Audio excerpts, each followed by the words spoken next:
Begitu surat cerai yang mengakhiri 3 tahun pernikahan neraka itu ada di tanganku, mantan suamiku sedang membelikan cincin berlian seharga 10 miliar rupiah untuk selingkuhannya. Dan yang terpenting, itu dengan uangku.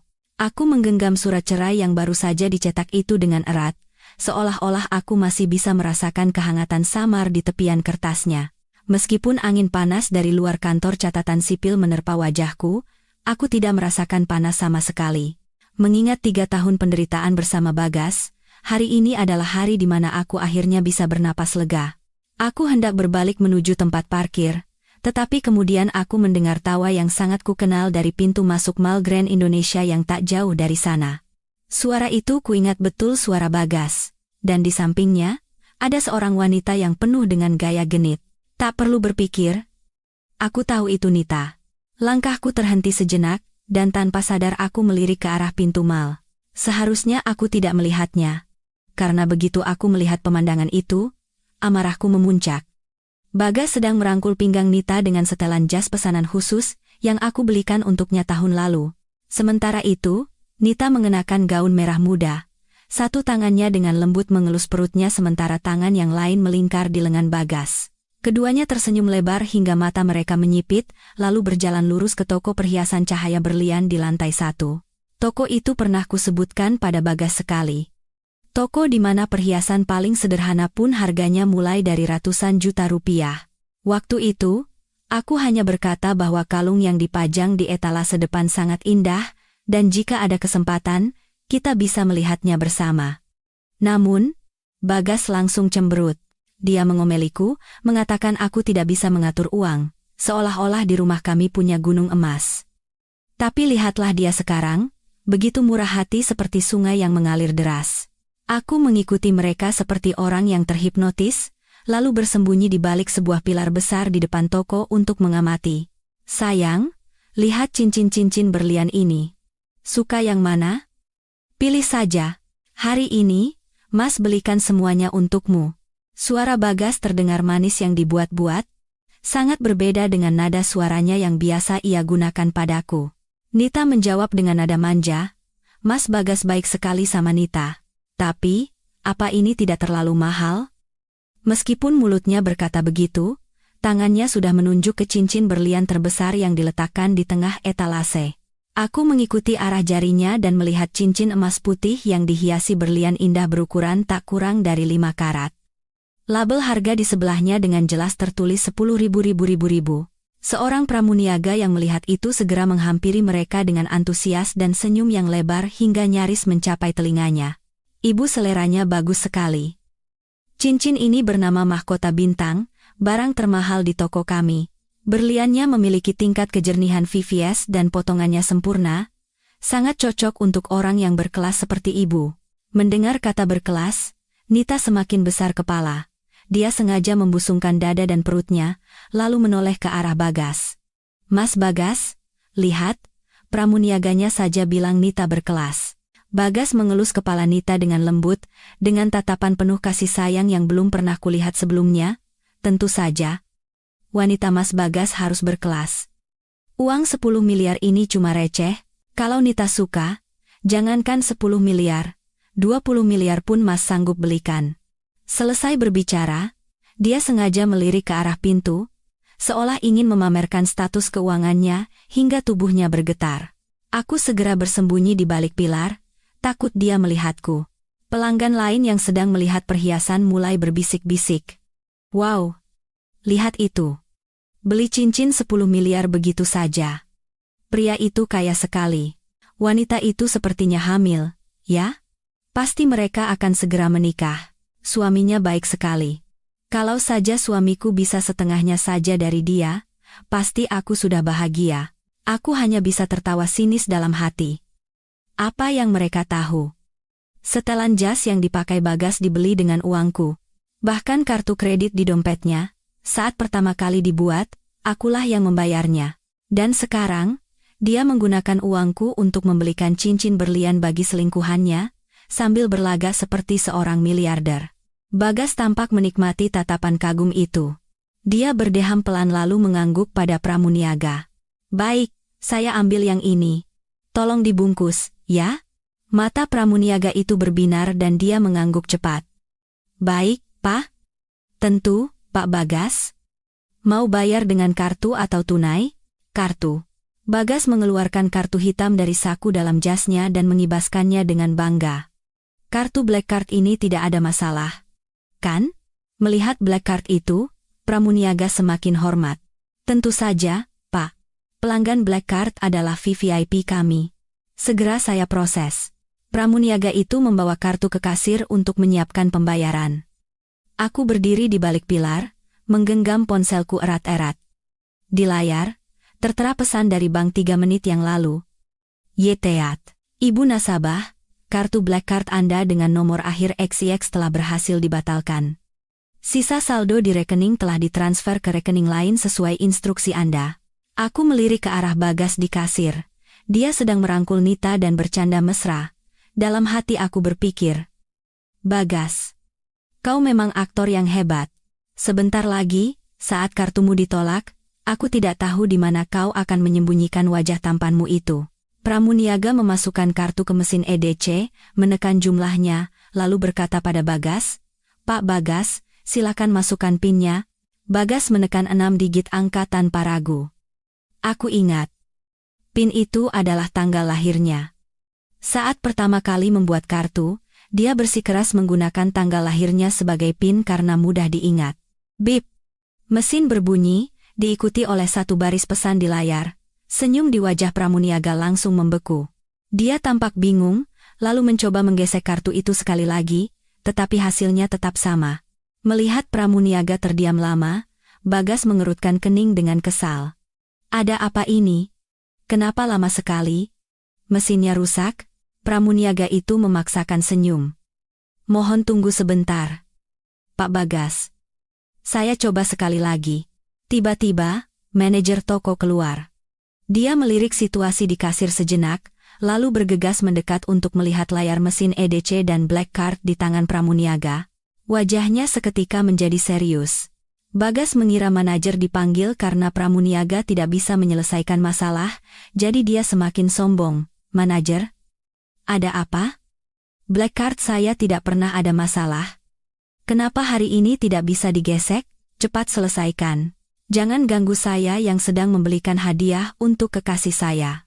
Manajer itu tersenyum sopan, berdeham, lalu menatap Bagas dan berkata dengan jelas, mohon maaf sekali, Pak Bagas. Tapi Black Card Anda ini telah dibatalkan 30 menit yang lalu. Apa katamu? Suara Bagas meninggi 1 oktav. Dia merebut kartu dari tangan manajer dan menatapnya dengan mata terbelalak. Tidak mungkin. Ini kartuku. Bagaimana bisa dibatalkan? Kalian pasti membuat kesalahan. Manajer menjelaskan dengan sabar, Pak Bagas, data di sistem kami menunjukkan dengan jelas bahwa pemilik rekening utama dari kartu ini telah mengajukan pembatalan 30 menit yang lalu. Jadi, kartu ini sudah tidak bisa digunakan lagi. Wajah Bagas berubah dari sombong menjadi pucat pasi. Dia menggenggam Black Card itu erat-erat hingga tangannya bergetar, bergumam, tidak mungkin, tidak mungkin. Aku berdiri di balik pilar, menyaksikan kepanikannya, dan merasa seolah beban berat terangkat dari dadaku. Selama 3 tahun terakhir, semua rasa sakit yang kuterima, hari ini akan menjadi awal dari pembalasanku. Aku mengelus casing ponsel yang dibelikan oleh almarhumah ibuku. Sekarang, benda ini telah menjadi tiket VIP untuk pertunjukan yang luar biasa ini. Bagas menggenggam Black Card itu seolah-olah itu adalah pelampung penyelamatnya. Dia berlari ke kasir dan menggebrak meja. Ulangi lagi. Siapa yang membatalkan kartu ini? Kartu ini dibuat dengan KTP-ku. Siapa yang bisa membatalkannya tanpa tanda tanganku? Sistem kalian bermasalah, ya? Cek lagi sekarang. Manajer tidak menunjukkan kemarahan. Dia mengambil tablet dari laci, membuka catatan transaksi, dan menyodorkannya pada Bagas. Pak Bagas, silakan periksa sendiri. Ini adalah data pembukaan kartu. Nama yang terdaftar adalah nama Anda, Pak Bagas, itu benar. Tetapi, rekening utama yang terhubung adalah atas nama seorang wanita lain. 30 menit yang lalu, pemilik rekening utama mengajukan permintaan pembatalan, sehingga semua kartu keluarga, termasuk kartu Anda, dibatalkan secara bersamaan. Semua prosedur ini sesuai dengan peraturan. lengkap dengan tanda tangan dan verifikasi identitas. Rekening utama? Rekening utama apa? Suara Bagas bergetar. Dia menatap tajam informasi di layar tablet, lalu menggesernya dengan panik. Saat aku membuat kartu ini, tidak ada yang bicara soal rekening utama. Apa bank kalian menipuku? Saat itulah Nita mendekat, memegangi perutnya sambil menunjuk manajer dengan nada sombong dan mengancam. Betul. Pak Bagas adalah nasabah VVIP bank ini. Bagaimana bisa terjadi kesalahan seperti ini? Atau jangan-jangan kalian memang tidak mau menjual cincin ini, jadi kalian mencari-cari alasan?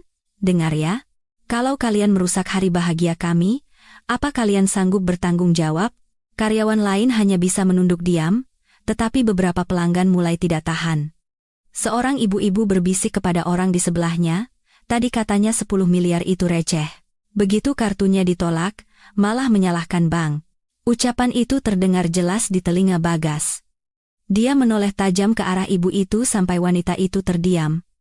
Karena tidak punya tempat untuk melampiaskan amarah, dia kebetulan melihatku yang berdiri di samping pilar.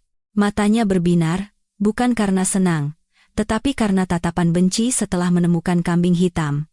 Dia melepaskan tangan Nita dan berlari ke arahku. Dalam beberapa langkah, dia sudah di depanku, menunjuk hidungku dan berteriak, "Rania, ini pasti ulahmu, kan? Kau sengaja mengerjaiku. Sejak sebelum cerai kau sudah sering menyindirku. Beraninya kau membatalkan kartuku diam-diam. Kau sudah gila, ya?" Aku melipat tangan di dada dan mundur selangkah untuk menghindari jarinya. Selama 3 tahun hidup bersama, aku paling benci dengan sikapnya yang suka menunjuk-nunjuk dan memerintah orang. Bagas, sebelum menuduh orang, coba gunakan otakmu sedikit. Pikirkan, apakah ini benar-benar perbuatanku? Di dalam hatimu, kau seharusnya sudah tahu jawabannya. Ucapanku membuat Bagas terdiam sejenak. Tetapi tak lama kemudian dia kembali sombong seperti semula. Dia menatapku dari ujung kepala sampai ujung kaki, lalu mendengus.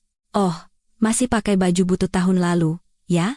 Setelah cerai pasti tidak punya uang untuk beli baju baru." Tentu saja, ibu rumah tangga pengangguran sepertimu, tanpa aku, paling-paling hanya bisa melongo melihat orang lain membeli perhiasan. Kan? Nita ikut menimpali di samping Bagas, sambil membusungkan perutnya. "Mbak Rania, tidak seharusnya bicara seperti itu. Mas Bagas membelikan saya cincin 10 miliar, karena saya pantas mendapatkannya. Tidak seperti orang lain yang menempel pada Mas Bagas selama 3 tahun, tapi tidak mendapatkan perhiasan satupun, dan akhirnya harus bercerai." "Benar." Bagas mengelus kepala Nita, dan menatapku dengan pandangan merendahkan. "Rania, lihat dirimu sendiri. Begitu kurus kering. Lihat Nita, dia mengandung anakku. Tentu aku harus merawatnya, membelikannya barang-barang bagus. Itu wajar. Kau bisa apa selain memasak dan membersihkan rumah? Oh ya, masakanmu juga tidak enak. Dulu waktu ibuku datang, kau membuat sayur sop keasinan sampai tidak bisa dimakan." Kata ibuku membuatku tertawa sinis dalam hati. Ibunya selalu menyindirku setiap hari, menuduhku tidak bisa memberinya cucu laki-laki, dan juga mengkritikku boros. Padahal, dia tidak pernah tahu bahwa suplemen kesehatan dan gelang emas yang dibelikan Bagas untuknya semuanya berasal dari uangku. Tapi aku tidak berdebat dengannya tentang hal-hal sepele itu. Aku hanya menatap black card di tangannya dan berkata perlahan, "Bagas, apa kau yakin kartu itu benar-benar milikmu? Coba pikir baik-baik, saat pertama kali membuat kartu itu, siapa yang membayarnya? Siapa yang menggunakan koneksi di bank untuk membuatkan black card ini untukmu?" Wajah Bagas berubah, dan tatapan matanya goyah. Tapi dia masih memaksakan diri untuk membantah. Siapa yang pakai koneksi tidak penting. Selama kartu itu atas namaku, yaitu milikku, Rania. Telepon bank sekarang dan aktifkan kembali kartuku, atau kau akan tahu akibatnya. Tidak bisa. Aku mengangkat bahu dengan santai. Permintaan pembatalan sudah diajukan, tidak bisa dibatalkan, dan rekening utama itu milikku sejak awal. Aku mau membatalkannya, itu urusanku. Tidak ada hubungannya denganmu. Rekening utama milikmu? Bagas tertawa terbahak-bahak seolah mendengar lelucon paling lucu di dunia, dia menunjukku. Rania, Setelah cerai kau jadi gila? Ya? Ibu rumah tangga sepertimu? Dari mana punya uang untuk membuka rekening utama Black Card? Berhentilah berlagak kaya dan enyahlah dari hadapanku dan Nita sekarang. Nita ikut tertawa. Suaranya melengking dan kecil. Betul. Mas Bagas. Tidak perlu buang waktu bicara dengan perempuan ini. Dia pasti iri melihat kita bahagia, jadi sengaja datang untuk mengacau. Pakai kartu lain saja, kan? Mas kan punya banyak kartu dari bank lain. Bagas seolah baru teringat. Dia menjentikan jarinya, lalu mengeluarkan beberapa kartu dari dompetnya, mulai dari kartu gold hingga platinum dari berbagai bank. Dia mengibaskan kartu-kartu itu di depanku. Lihat ini, Rania. Meskipun aku tidak punya black card ini, aku masih punya banyak kartu lain. Uang 10 miliar. Gesek kartu manapun pasti lolos. Dia berkata sambil memilih kartu berwarna emas dari sebuah bank dan menyerahkannya kepada pramuniaga. Gesek yang ini. Cepat. Jangan buang-buang waktuku. Pramuniaga itu segera mengambil kartu, memasukkannya ke mesin, dan menekan jumlahnya. Kemudian, dia menatap Bagas. Pak Bagas, silakan masukkan PIN-nya. Bagas menatapku dengan ekspresi kemenangan, lalu menekan PIN di mesin. Orang-orang di sekitar menatap mesin EDC itu dengan tegang. Bahkan Nita pun mendekat dengan penuh harap. Tapi setelah bunyi bip, di layar muncul tulisan yang jelas, saldo tidak cukup. Senyum Bagas membeku di wajahnya. Tidak mungkin. Kartu ini minimal ada 500 juta. Bagaimana bisa saldo tidak cukup? Pramuniaga mencoba lagi, tapi hasilnya sama. Pak Bagas, saldonya benar-benar tidak cukup. Mau coba kartu lain? Bagas menggeram, lalu mengambil kartu platinum lain dan menyerahkannya. Kali ini, dia tidak lagi berani sombong. Dia menatap mesin EDC tanpa berkedip, tangannya sedikit gemetar. Mesin EDC berbunyi bip lagi, dan hasilnya tetap sama. Saldo tidak cukup. Wajah Bagas pucat pasi.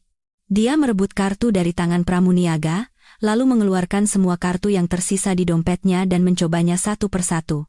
Tapi kartu manapun yang digunakan, hasilnya selalu sama. Saldo tidak cukup. Bisikan orang-orang di sekitar semakin keras. Ya ampun, kartunya banyak tapi tidak ada uangnya sama sekali. Tadi sombongnya bukan main. Ternyata cuma omong kosong. Mau pamer di depan selingkuhannya, malah malu sendiri. Kasihan juga wanita itu. Hamil dengan pria seperti ini. Kirain dapat harta karun. Nita mulai gelisah. Dia mengguncang lengan Bagas dan bertanya dengan nada cemas, "Ini ada apa, Mas? Kenapa semua kartunya tidak ada uangnya?" Sekarang Bagas tidak punya mood untuk memedulikannya. Dia berbalik dan menatapku dengan tatapan penuh kebencian. "Rania, ini pasti ulahmu. Kau diam-diam mentransfer semua uang di kartuku, kan?" Melihat sikap marahnya, aku akhirnya tertawa. "Bagas, apa yang sudah kau lakukan? Kau seharusnya sadar sendiri. Kan? Tapi jangan khawatir, uangmu tidak kusentuh sepeser pun." "Lalu kemana perginya uang di kartuku?" teriak Bagas, suaranya menggema di seluruh toko perhiasan hingga etalase bergetar sedikit. Dia berlari ke arahku seolah ingin memakanku hidup-hidup, tapi hatiku tetap tenang. Selama 3 tahun terakhir, aku sudah terbiasa dengan sikapnya yang tidak masuk akal. Aku mentransfer uangku. Aku maju 2 langkah. Suaraku tidak keras, tapi cukup jelas untuk didengar orang-orang di sekitar. "Bagas, coba letakkan tanganmu di dada dan tanyakan pada hatimu sendiri, kartu mana di dompetmu yang tidak diisi dengan uangku? Gaji bulananmu yang cuma 15 juta bahkan tidak cukup untuk membeli setelan jas yang kau pakai itu. Lalu, dari mana kau punya uang untuk membuat kartu gold dan membeli perhiasan?" Ucapan ini membuat orang-orang di sekitar langsung heboh. Ibu-ibu yang tadi berbisik kembali angkat bicara. "Oh, jadi laki-laki ini hidup dari uang perempuan? Benalu?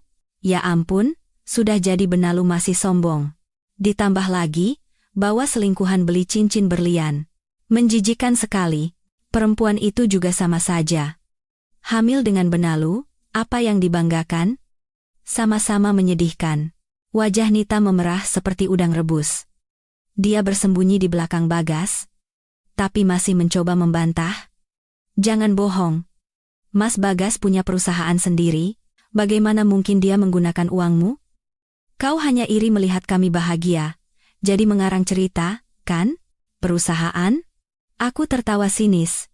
Perusahaan yang hampir bangkrut itu? Bulan lalu? Sewa kantornya saja aku yang baru bayar. Kalau tidak, dia pasti sudah diusir oleh pemilik gedung. Tidak percaya? Coba tanya karyawan di perusahaannya. Kudengar gaji mereka sudah menunggak 3 bulan. Ucapanku menusuk tepat di jantung Bagas. Wajahnya semakin pucat, dia berbalik dan berteriak pada manajer, "Jangan dengarkan perempuan ini mengoceh. Cepat hubungi bank. Black card saya tidak mungkin dibatalkan. Pasti sistem kalian yang rusak atau perempuan ini bersekongkol dengan kalian."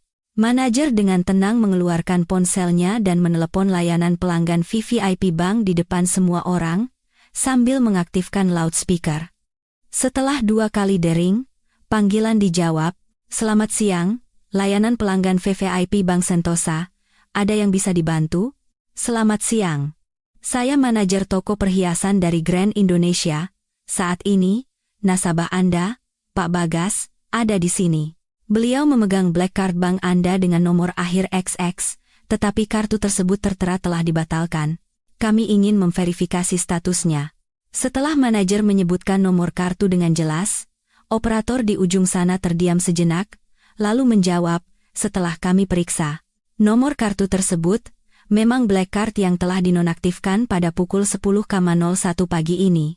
Pihak yang mengajukan pembatalan adalah pemilik rekening utama, Ibu Rania, yang menyebabkan semua kartu keluarga ikut dibatalkan secara bersamaan. Seluruh sisa saldo telah ditransfer ke rekening yang ditunjuk oleh Ibu Rania."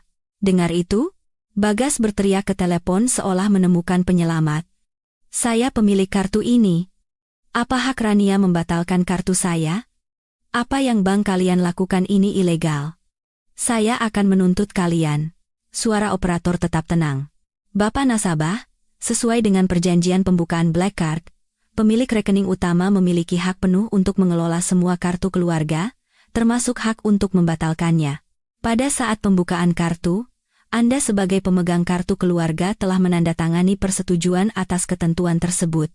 Dan di sistem kami tercatat bahwa Anda telah mengetahui syarat ini. Jika ada pertanyaan, Anda dapat membawa KTP Anda ke cabang bank kami untuk melihat salinan perjanjian tersebut." "Perjanjian? Perjanjian apa?" Suara Bagas melemah, tatapannya mulai goyah. "Saat aku membuat kartu, aku tidak pernah menandatangani perjanjian seperti itu. Bapak nasabah, penandatanganan perjanjian dilakukan melalui sistem elektronik. Catatan penandatanganan pada saat itu seharusnya masih ada di ponsel Anda. Silakan diperiksa kembali," tambah operator. "Selain itu, biaya tahunan dan limit penggunaan black card ini semuanya dipotong dari rekening utama. Pemegang kartu keluarga hanya memiliki hak pakai, bukan hak milik atas kartu tersebut." Ucapan itu seperti air es yang disiramkan ke kepala Bagas. Dia berdiri kaku, menggenggam ponselnya erat-erat hingga buku-buku jarinya memutih, dan tidak berkata apa-apa lagi untuk waktu yang lama. Bisikan orang-orang di sekitar semakin keras, beberapa bahkan mengeluarkan ponsel untuk diam-diam mengambil foto. Kilatan blitz menyala tanpa henti. Nita mulai panik. Dia mengguncang lengan Bagas dan berkata dengan suara bergetar, "Mas Bagas, ini ada apa? Rekening utama? Kartu keluarga apa? Bukankah Mas bilang ini kartu Mas sendiri? Lalu cincin berlian kita belum dibeli?" "Berisik." Bagas menepis tangannya dengan kasar. Nita kehilangan keseimbangan dan terhuyung mundur, nyaris menabrak etalase. Wajahnya seperti mau menangis, tapi kali ini tidak ada yang bersimpati padanya. Orang-orang hanya berbisik, "Rasakan, selingkuhan." Manajer menyimpan ponselnya dan menoleh ke Bagas dengan suara yang masih sopan namun dingin. "Pak Bagas, sekarang semuanya sudah jelas, ya. Kartu ini telah dibatalkan dan tidak bisa digunakan. Jika Bapak tidak dapat melakukan pembayaran, kami tidak bisa menyimpan cincin mahkota bintang ini untuk Anda, karena masih ada pelanggan lain yang menunggu." Saat ini, kesombongan Bagas telah lenyap. Dia menatap cincin berlian yang berkilauan di etalase, bergantian dengan tatapan sinis dari orang-orang di sekitarnya. Wajahnya memerah dan menghijau, Dia mengatupkan giginya seolah membuat keputusan penting, lalu menoleh padaku. Suaranya langsung melembut. Rania, aku minta maaf, ya? Sudah dong marahnya. Tolong aktifkan lagi kartuku. Setelah beli cincin ini, aku janji akan langsung mengembalikan kartunya padamu. Dan aku janji tidak akan bertemu Nita lagi. Kita rujuk lagi, ya? Aku nyaris tertawa terbahak-bahak mendengar perubahan sikapnya. Orang yang beberapa saat lalu masih membentakku, kini berlagak menyedihkan dan meminta rujuk. Dia adalah contoh sempurna dari sampah sejati. Bagas? Aku menatapnya dengan tatapan sedingin es. Bicara seperti ini sekarang. Kau pikir masih ada gunanya?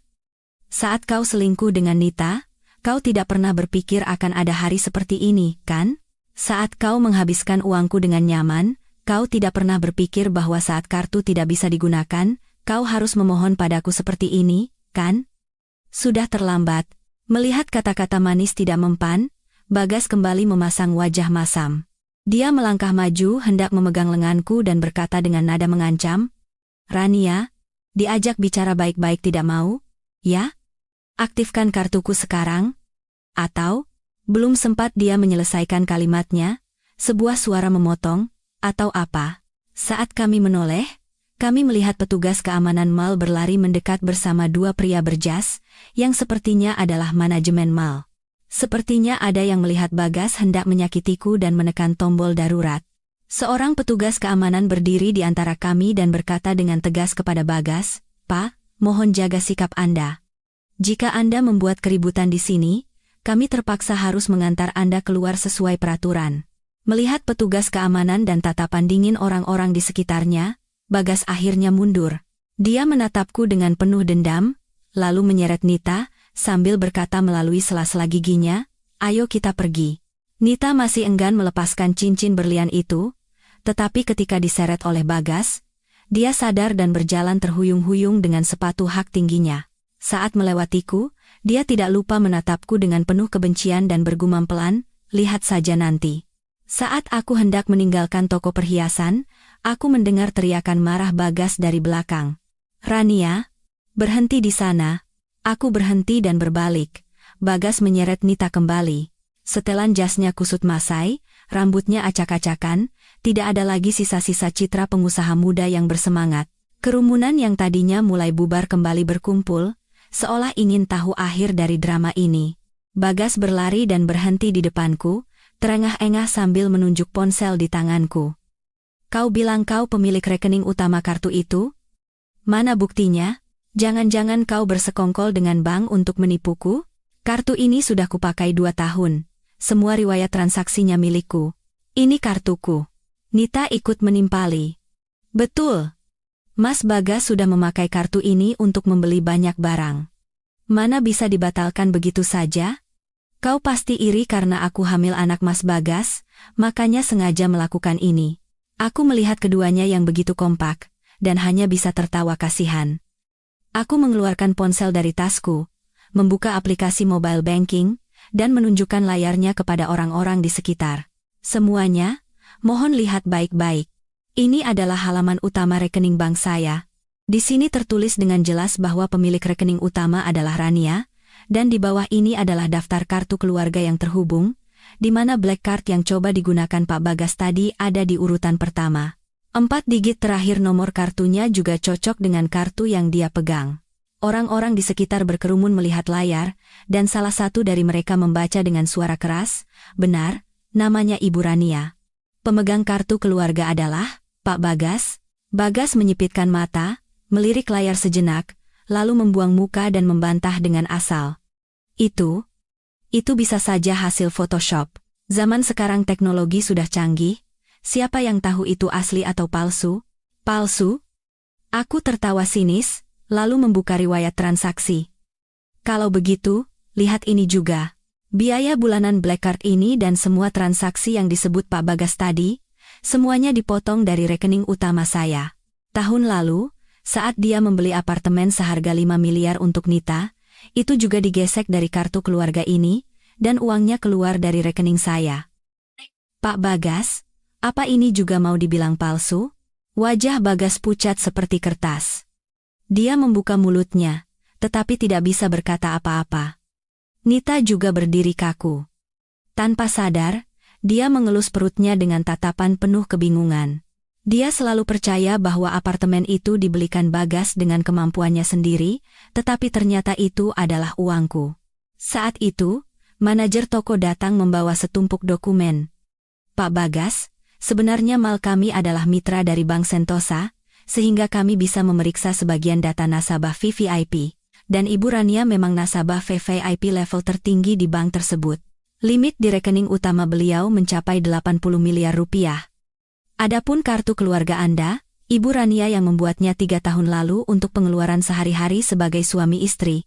Manajer berhenti sejenak, lalu menambahkan, dan 30 menit yang lalu, Ibu Rania menghubungi pusat layanan pelanggan mal, untuk meminta pembekuan hak penggunaan semua kartu keluarga atas nama Anda, yang sudah kami proses.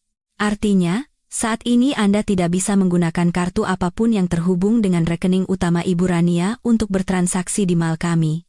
Ucapan itu membuat kerumunan semakin heboh. Oh, jadi begitu ceritanya. Ternyata laki-laki ini cuma benalu.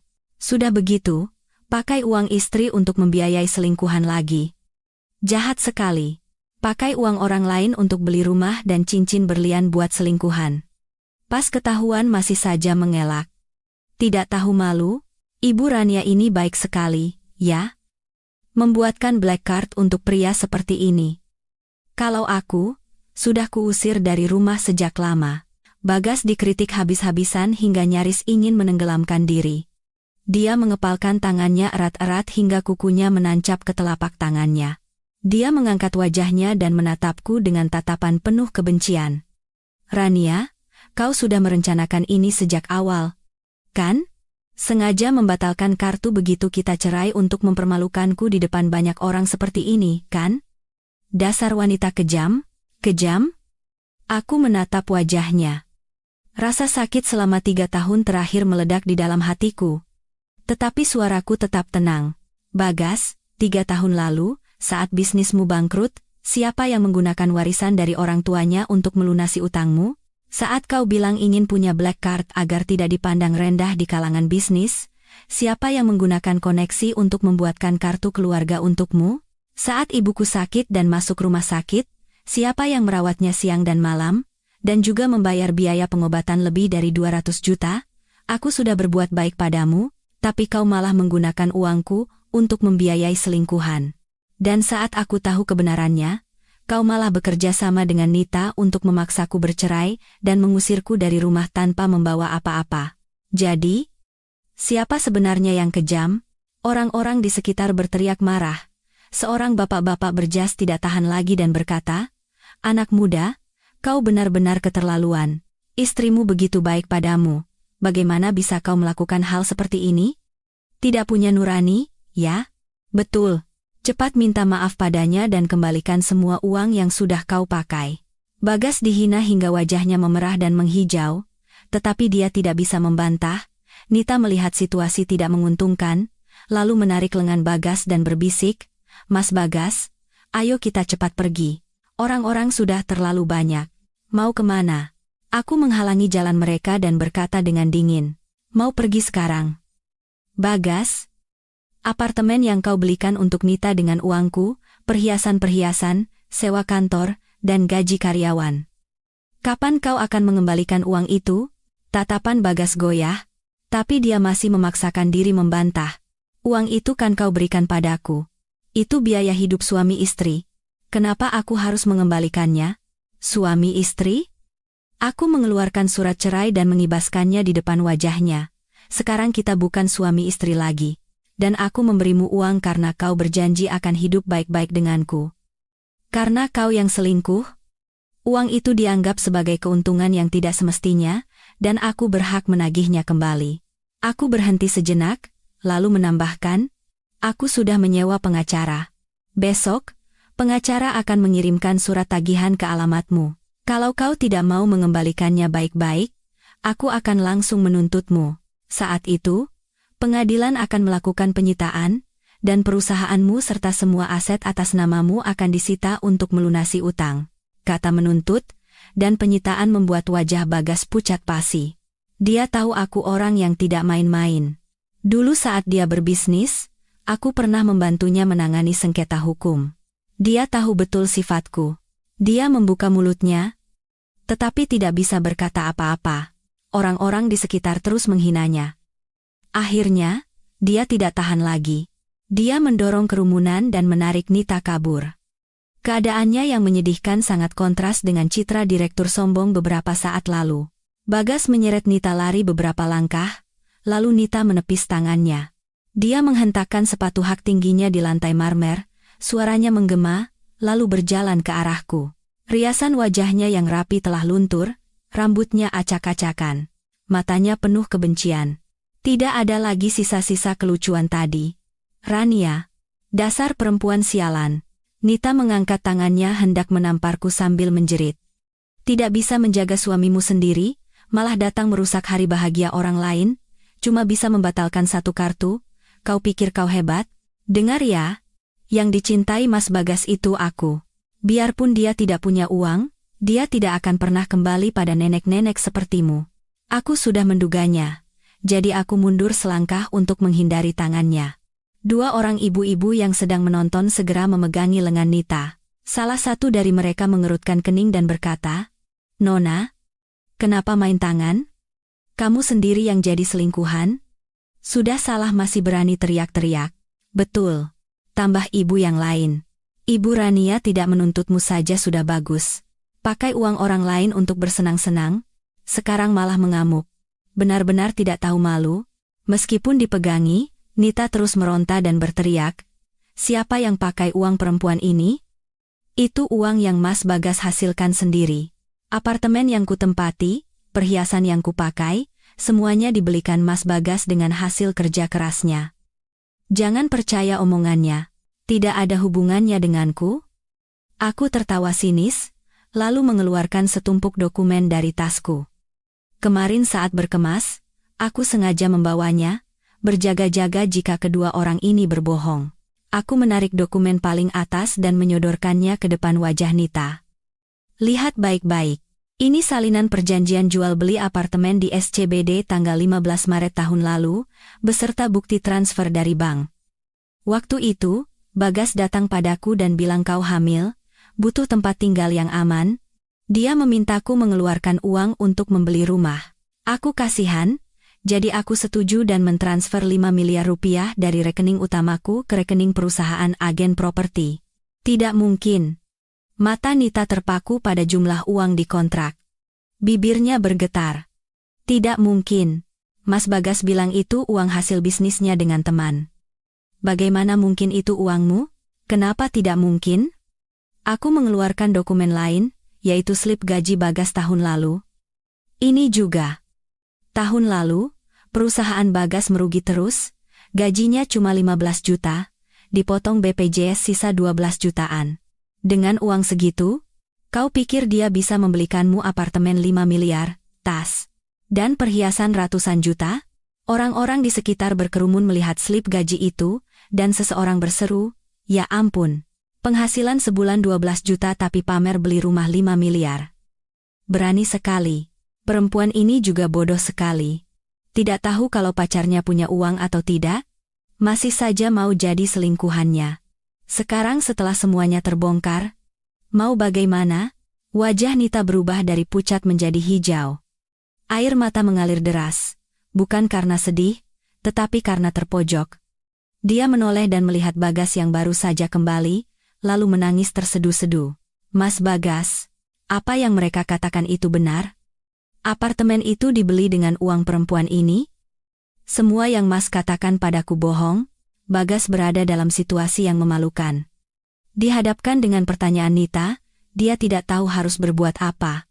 Dia menghindari tatapannya dan berkata ragu-ragu, "Nita, jangan dengarkan mereka. Uang itu aku pinjam darinya. Nanti juga aku kembalikan." "Pinjam?" Aku menyela dengan suara yang jelas dan dingin. "Pinjam dari siapa? Pinjam uang 5 miliar tapi tidak ada surat perjanjian utang satu pun? Atau mau bilang pinjam dariku?" Aku tidak ingat pernah meminjamkanmu uang untuk membeli apartemen untuk selingkuhan. Bagas terpojok. Dia hanya bisa menunduk seperti anak kecil yang berbuat salah, tapi Nita belum menyerah. Dia menepis tangan ibu-ibu itu dan berlari memukul dada.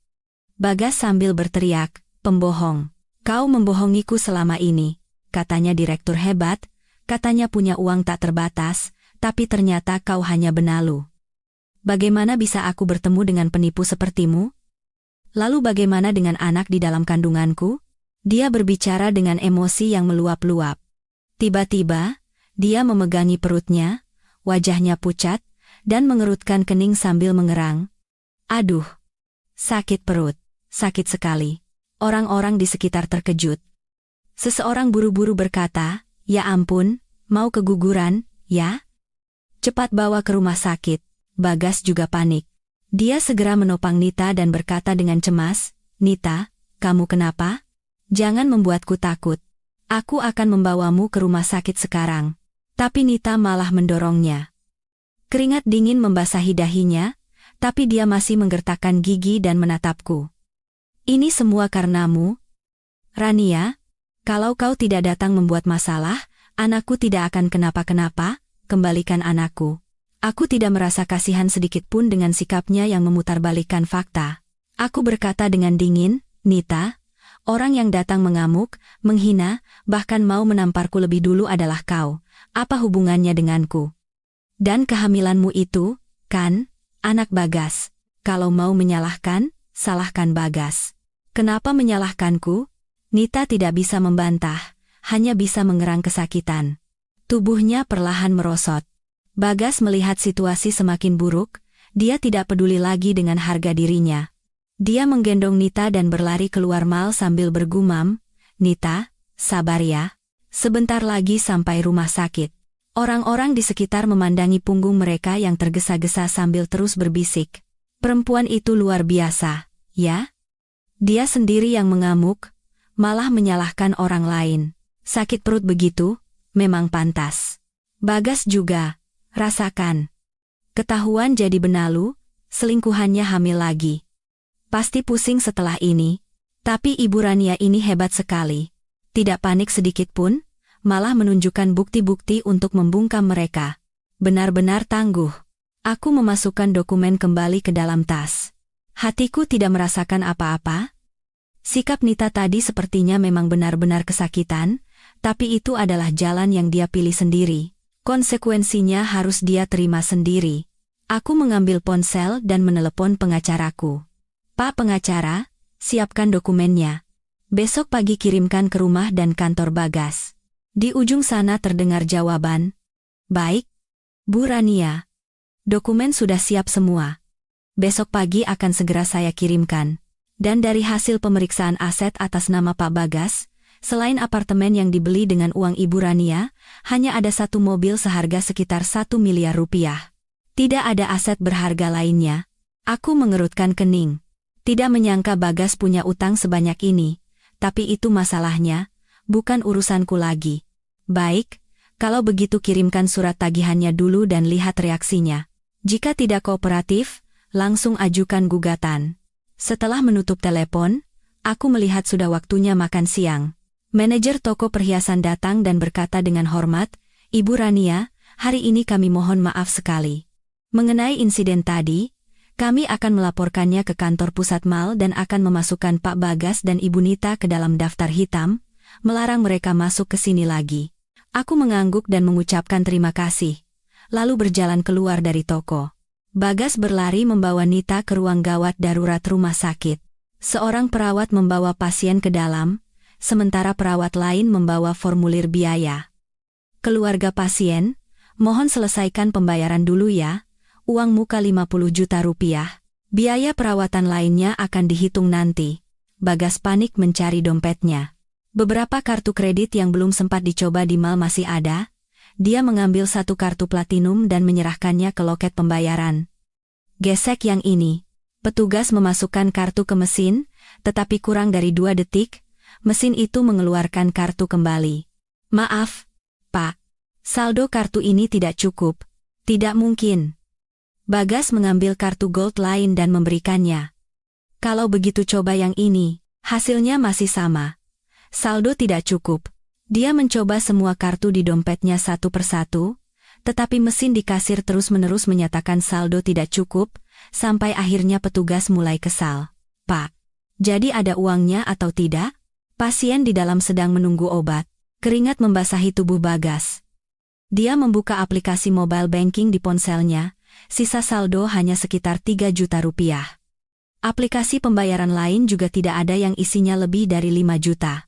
Itu adalah uang yang baru saja dia pinjam dari temannya kemarin, rencananya untuk membelikan Nita minuman. Tangannya bergetar saat menelepon teman-teman dekatnya untuk meminjam uang. Halo, Rian? Bisa pinjam uang 50 juta? Ada urusan mendesak. 50 juta? Bro, gue juga lagi bokek. Gaji bulan lalu aja belum turun. Sambungan telepon terputus. Dia menelepon teman lainnya. Mas Wawan? Saya Bagas. Bisa bantu pinjamkan uang 50 juta? 2 hari lagi saya kembalikan. Bagas, yang 30 juta kamu pinjam tempo hari saja belum kamu kembalikan? Aku benar-benar tidak punya uang. Sambungan telepon kembali terputus. Dia menelepon lebih dari 10 kali, tetapi tidak ada yang menjawab atau semua menolak dengan berbagai alasan. Saat itulah Bagas baru sadar. Selama ini, semua orang memanggilnya Mas dan Bro, karena dia punya black card yang bisa digesek tanpa batas. Sekarang setelah kartu itu tidak bisa digunakan, tidak ada lagi yang mau berurusan dengannya. Pintu UGD terbuka, dan seorang dokter keluar dengan wajah muram. Keluarga pasien. Saat ini kondisi pasien belum stabil. Harus segera diberikan obat untuk mencegah keguguran. Biaya harus dilunasi dulu sebelum kami bisa memberikan obat. Bagas panik seperti cacing kepanasan. Di kepalanya, tiba-tiba teringat satu orang. Rania. Saat ini, satu-satunya orang yang bisa membantunya hanyalah Rania. Tanpa berkata apa-apa pada dokter, dia berlari keluar dari rumah sakit. Di kepalanya hanya ada satu pikiran, harus segera menemukan Rania dan memintanya mengaktifkan kembali black card-nya. Dia masih ingat bahwa setelah bercerai, Rania masih tinggal di apartemen lama mereka. Dia menyetop taksi dan segera menuju ke sana. Setibanya di depan apartemen, dia bersandar di pagar pos satpam, menatap pintu masuk dengan cemas, takut melewatkan Rania. Setelah menunggu hampir 1 jam, akhirnya dia melihat Rania berjalan pulang membawa beberapa kantong belanjaan.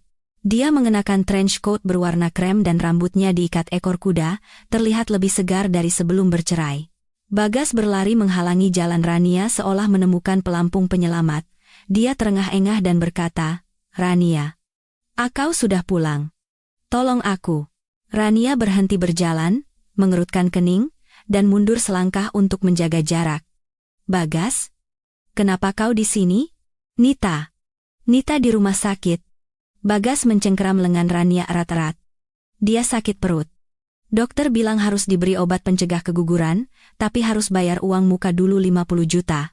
Semua kartuku tidak bisa dipakai, teman-teman juga tidak mau meminjamkan uang. Hanya kau yang bisa membantuku. Aktifkan lagi kartuku, atau pinjamkan aku uang 50 juta dulu. Aku janji akan mengembalikannya. Rania menepis tangannya dengan kasar dan berkata dengan dingin, lalu kenapa aku harus membantumu? Urusanmu dengan Nita tidak ada hubungannya denganku. Kenapa tidak ada hubungannya? Suara Bagas meninggi karena panik. Bagaimanapun juga, kita pernah jadi suami istri. Rania, aku salah karena berhubungan dengan Nita, salah karena boros memakai uangmu. Aku tidak akan melakukannya lagi. Tolong aktifkan kartuku. Kita rujuk lagi, ya? Aku akan jadi orang baik, tidak akan membuatmu kecewa lagi. Tetangga yang lewat mulai berhenti menonton. Seorang ibu-ibu dari gedung seberang mengenali mereka dan berbisik, itu kan Pak Bagas? Dengar-dengar baru cerai dari Bu Rania beberapa hari lalu, sekarang sudah datang memohon rujuk? Pasti sudah bangkrut. Lihat saja keadaannya, seperti gembel.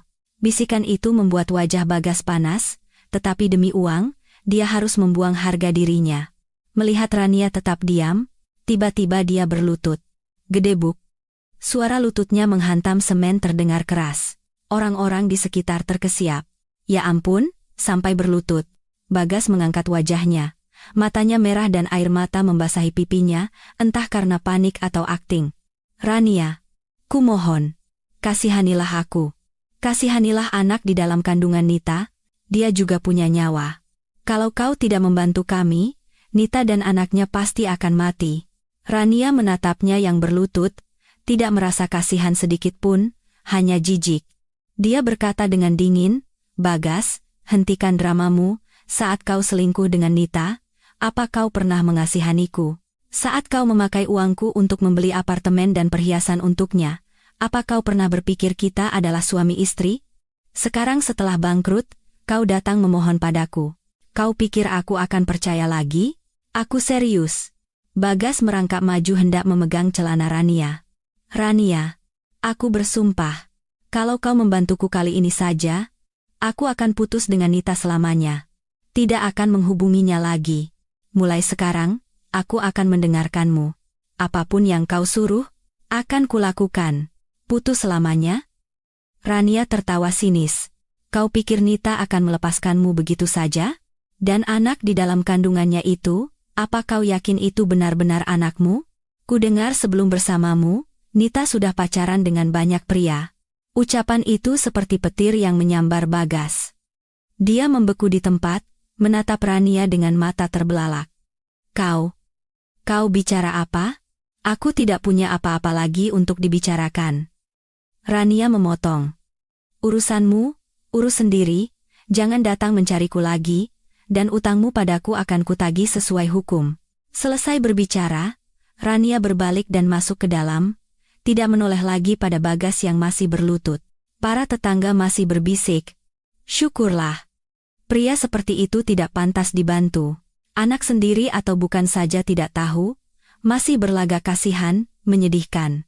Bagas berlutut di tanah, mendengar ucapan-ucapan itu, otaknya terasa kosong. Dia teringat ucapan dan gaya hidup boros Nita selama ini, dan mulai merasa tidak yakin. Dia perlahan bangkit. Lututnya sakit, tapi dia tidak peduli. Dia harus segera kembali ke rumah sakit untuk menanyakan kebenarannya pada Nita. Dia berjalan terhuyung-huyung meninggalkan apartemen, punggungnya terlihat menyedihkan dan menggelikan, dan ini hanyalah awal dari karmanya. Saat aku hendak masuk ke lobi apartemen, aku mendengar suara mesin mobil. Ketika aku menoleh, aku melihat sebuah mobil sedan hitam terparkir di pinggir jalan. Kaca mobil turun, memperlihatkan wajah tegas kakakku, Prakoso. Prakoso membuka pintu dan turun dari mobil. Dia mengenakan setelan jas pesanan yang membuatnya tampak berwibawa. Di tangannya, dia memegang sebuah kartu hitam dengan aksen emas. Dia berjalan cepat ke arahku. Rania, aku dengar tadi Bagas membuat keributan di mal. Kamu tidak apa-apa? Aku menggelengkan kepala dan menyerahkan kantong belanjaanku padanya. Tidak apa-apa, Mas. Dia hanya bangkrut dan berlagak kasihan. Aku tidak peduli. Mas sendiri kenapa bisa ke sini? Khawatir padamu. Tentu saja. Prakoso mengambil kantong belanjaan dan memberikannya pada asistennya yang mengikuti di belakang. Tadi pagi pengacara telepon, bilang kamu sudah membatalkan black card-nya. Mas takut si Bagas itu nekat berbuat macam-macam setelah bangkrut. Kebetulan ada rapat di dekat sini. Jadi Mas mampir. Oh ya. Urusan di mal sudah Mas bereskan. Bagas dan Nita sudah masuk daftar hitam. Selanjutnya, dimanapun kamu berada di properti milik perusahaan kita, cukup tunjukkan kartu ini, kamu akan mendapatkan pelayanan VVIP tertinggi. Dia berkata sambil menyerahkan kartu di tangannya. Aku menerimanya dan melihat di bagian depan ada logo Wijaya Group, sementara di belakangnya ada nomor seri berwarna emas. Ini adalah kartu VVIP level tertinggi dari Wijaya Group, baik itu mal, hotel, atau gedung apapun milik Wijaya Group. Dengan kartu ini, aku bisa keluar masuk dengan bebas dan mendapatkan pelayanan terbaik. Tetangga yang tadi masih membicarakan Bagas berlutut, kini heboh melihat Prakoso dan kartu itu. Ibu-ibu yang tinggal di seberang menghampiri dan bertanya dengan antusias, Bu Rania, ini kakak ibu? Berarti orang dari Wijaya Group, dong? Wijaya Group adalah perusahaan publik ternama di daerah ini. Mal dan hotel di bawah naungan mereka ada di mana-mana. Semua orang tahu bahwa pemilik Wijaya Group bermarga Wijaya. Tetapi selama 3 tahun menikah, Aku tidak pernah menceritakan tentang keluargaku pada tetangga. Semua mengira aku hanyalah seorang ibu rumah tangga biasa. Prakoso tersenyum dan mengangguk. Betul, Bu. Selamat siang. Saya Prakoso, kakaknya Rania. Adik saya setelah menikah ingin hidup tenang. Jadi tidak menceritakan tentang keluarga kami. Mohon maaf jika membuat kaget. Tidak apa-apa, tidak apa-apa. Ibu itu melambaikan tangan sambil berkata dengan tatapan kagum, pantas saja Bu Rania selalu terlihat tenang dan berwibawa. Ternyata putri dari perusahaan besar, Pak Bagas itu benar-benar tidak punya mata. Punya istri sebaik ini malah selingkuh. Tetangga lain setuju, mengatakan bahwa Bagas tidak beruntung, dan aku terlalu menutup diri. Aku hanya tersenyum malu dan hendak masuk ke gedung bersama Prakoso, tetapi kemudian terdengar suara langkah kaki tergesa-gesa diikuti oleh suara Bagas dari belakang. Rania! Rania! Tunggu! Aku dan Prakoso berbalik bersamaan. Bagas berlari terengah-engah. Rambutnya acak-acakan seperti sarang burung, setelan jasnya kotor oleh debu. Pasti dia berlari dari rumah sakit. Dia melihat Prakoso dan tertegun sejenak dengan wajah bingung, seolah tidak mengenali kakakku. Tapi saat ini dia tidak peduli siapa Prakoso. Dia berlari hendak memegang lenganku dan berkata, Rania, tadi aku sudah bertanya pada Nita di rumah sakit. Anak itu benar-benar anakku. Jangan dengarkan omong kosong orang lain. Tolong bantu aku kali ini saja, cukup aktifkan kartunya. Begitu dapat uang, aku akan kembalikan semuanya. Prakoso mengerutkan kening, maju selangkah, menepis tangan Bagas, dan menarikku ke belakangnya. Suaranya sedingin es. Anda siapa? Beraninya menyentuh adik saya? Bagas terdorong hingga terhuyung. Dia menatap Prakoso dengan waspada. Anda siapa? Saya mau bicara dengan Rania. Apa urusannya dengan Anda? Saya kakaknya. Prakoso mengeluarkan kartu nama level eksekutif dari Wijaya Group dan menunjuk kartu VVIP di tanganku. Wijaya Group adalah perusahaan keluarga kami. Dan mal tempat Anda membuat keributan tadi adalah milik kami. Menurut Anda, jika Anda ingin bicara dengan adik saya, itu ada urusannya dengan saya atau tidak? Wijaya Group? Mata Bagas terbelalak. Dia melihat bergantian antara kartu nama Prakoso dan kartu di tanganku, mulutnya ternganga. Tidak mungkin. Rania hanya ibu rumah tangga biasa. Orang tuanya hanya punya warung makan kecil. Bagaimana bisa dia putri dari Wijaya Group? Anda pasti menipuku. Warung makan kecil yang dia sebutkan adalah kisah awal orang tuaku. Saat muda, mereka memang pernah membuka warung makan, tetapi kemudian mendapat kesempatan dan mendirikan Wijaya Group. Hanya saja, mereka berdua tidak suka publisitas, jadi kebanyakan orang tidak mengenal mereka. Saat menikah, aku tidak ingin Bagas menikahiku karena status keluarga, jadi aku hanya bilang orang tuaku punya bisnis kecil. Prakoso tertawa sinis, lalu mengeluarkan ponselnya, membuka situs resmi Wijaya Group, dan menyodorkannya pada Bagas. Lihat sendiri. Di data pemegang saham, ada nama orang tua kami dan juga namaku. Rania adalah putri satu-satunya di keluarga kami dan salah satu pewaris masa depan Wijaya Group.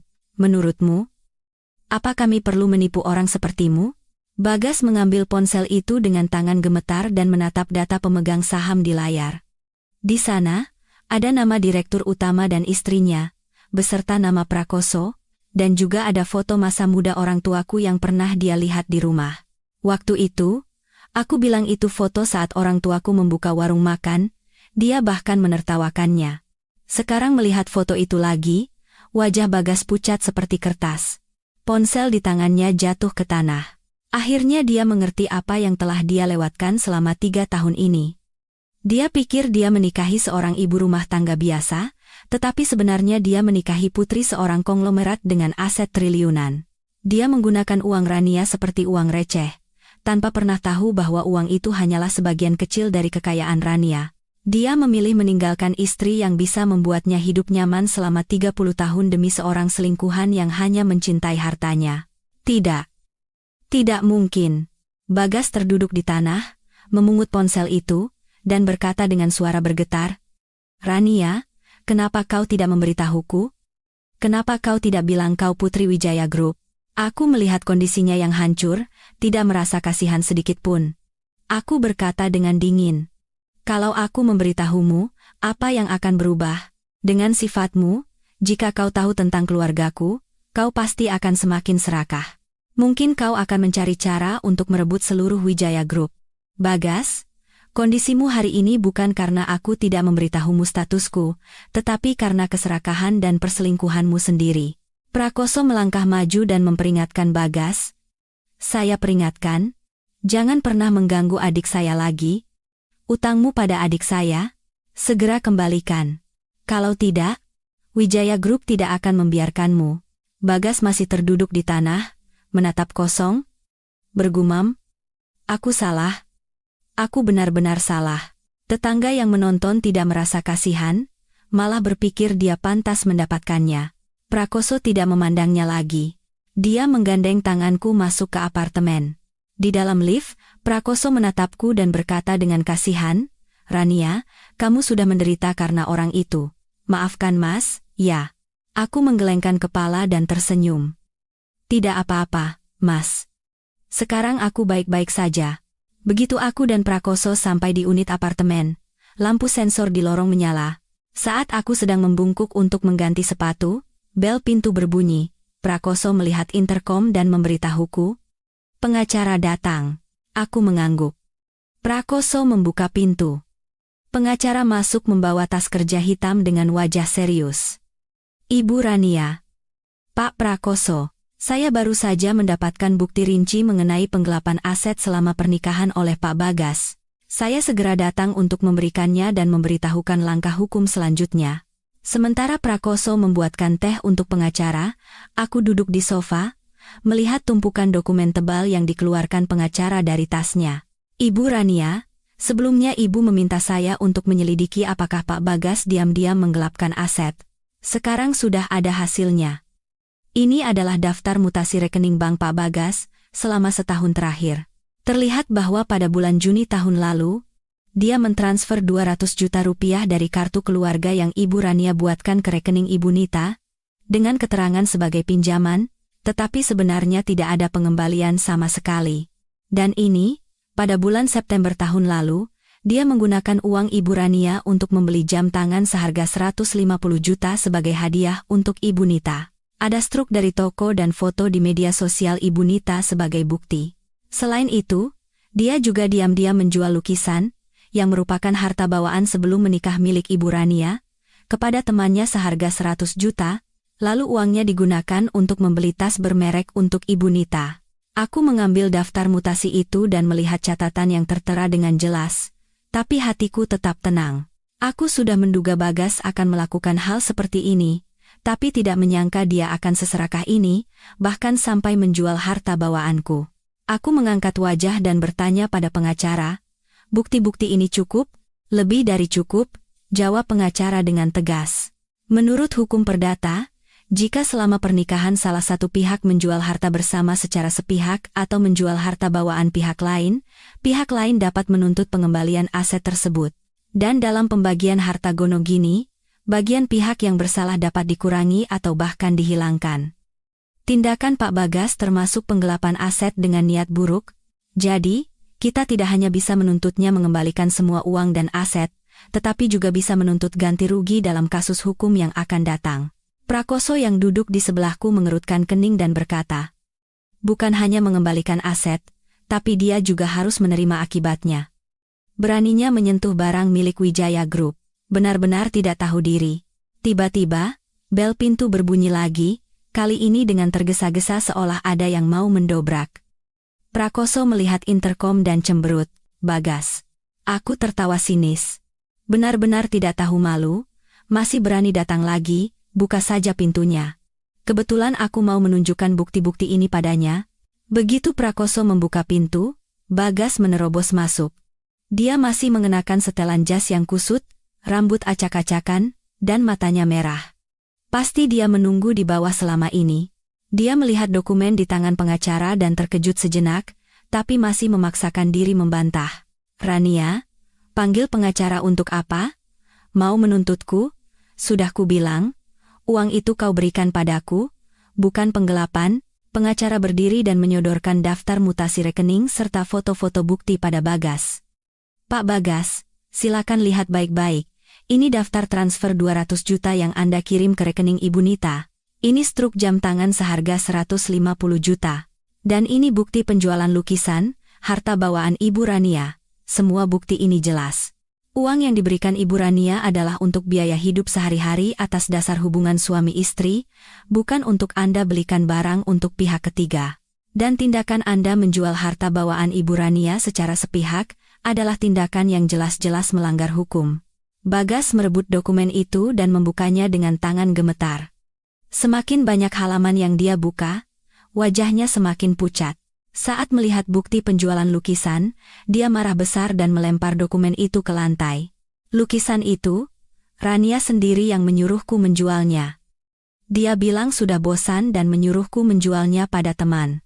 Bohong, aku menyuruhmu menjualnya? Aku berdiri dan menatapnya dengan tatapan sedingin es. Bagas, kalau mau berbohong, yang rapi sedikit. Lukisan itu warisan dari kakekku. Aku menyimpannya baik-baik di brankas di ruang kerja. Kuncinya hanya aku yang punya. Bagaimana kau bisa membuka brankas itu? Dan uang hasil penjualan lukisan, kenapa tidak kau berikan padaku? Malah kau pakai untuk membeli tas edisi terbatas untuk Nita? Bagas terpojok oleh pertanyaanku, hanya bisa berdiri dengan bibir gemetar. Waktu itu, dia diam-diam menduplikasi kunci untuk membuka brankas, dan setelah menjual lukisan, uangnya dia gunakan untuk membeli tas untuk Nita, berbohong bahwa itu uang hasil kerjanya. Sekarang semuanya terbongkar. Dia tidak punya alasan lagi. Pengacara membungkuk, mengambil dokumen di lantai, merapikannya, dan berkata pada Bagas, Pak Bagas, sekarang buktinya sudah jelas. Pembelaan apapun tidak akan ada gunanya. Saya telah mengajukan permohonan ke pengadilan untuk menyita semua aset atas nama Anda, termasuk apartemen yang dibeli dengan uang Ibu Rania dan mobil Anda, sampai proses penyelesaian aset selesai, dan surat panggilan pengadilan akan segera dikirimkan kepada Anda. Mohon persiapkan diri untuk persidangan. Sita aset, suara Bagas meninggi. Dia berlari hendak merebut dokumen dari pengacara, tapi Prakoso menghalanginya. Prakoso menekannya hingga tidak bisa bergerak. Beraninya kalian menyita asetku? Bagas meronta sambil berteriak. Apartemen itu sudah kuberikan pada Nita, mobil itu juga hasil kerja kerasku. Apa hak kalian menyitanya? Rania, suruh pengacaramu mencabut permohonan ini sekarang, atau aku tidak akan tinggal diam. Hak apa? Aku mendekatinya dan berkata dengan suara tenang namun tegas. Dengan hak bahwa semua aset itu pada dasarnya dibeli dari uangku. Bagas, sekarang kalau kau mau bekerja sama dengan baik dan mengembalikan semua aset yang kau gelapkan, itu masih lebih baik. Kalau kau melawan sampai harus ke pengadilan, bukan hanya harus mengembalikan aset, tapi kau juga harus bertanggung jawab secara hukum. Mungkin kau bisa dipenjara. Kata penjara membuat tenaga Bagas lenyap. Prakoso melepaskannya, dan dia terhuyung mundur, terduduk di sofa, menatap langit-langit dengan pandangan kosong. Akhirnya dia mengerti, dia sudah tamat, kehilangan uang, dituntut, dan bahkan mungkin harus dipenjara. Pengacara melihat jam tangannya dan berkata padaku dan Prakoso, Ibu Rania, Pak Prakoso, kalau begitu saya permisi dulu. Jika ada kabar dari pengadilan, saya akan segera menghubungi. Aku mengangguk dan meminta Prakoso mengantar pengacara ke depan pintu. Di ruang tamu, hanya tersisa aku dan Bagas. Dia menunduk, bahunya sedikit bergetar. Bergumam. Aku salah. Seharusnya aku tidak menggelapkan aset, seharusnya aku tidak membohongimu. Aku melihatnya, tidak merasakan apa-apa. Ini semua adalah perbuatannya sendiri, dan biarpun harus berlutut, dia harus berjalan sampai akhir. Aku mengambil ponsel dan menelepon kantor manajemen gedung.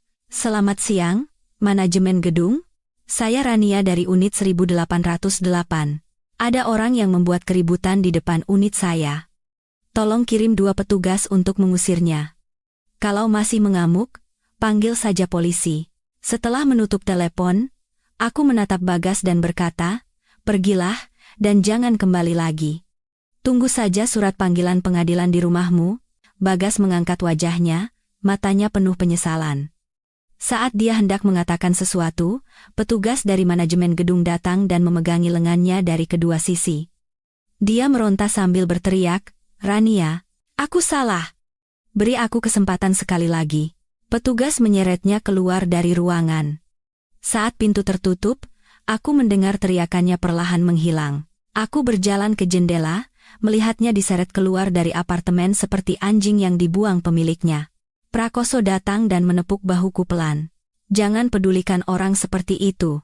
Tidak ada gunanya." Begitu Bagas diseret keluar oleh petugas keamanan, dia berlari sekuat tenaga menuju rumah sakit. Di kepalanya sekarang hanya ada Nita dan anak dalam kandungannya. Itulah satu-satunya harapannya. Tanpa anak itu, dia tidak akan punya uang dan pegangan.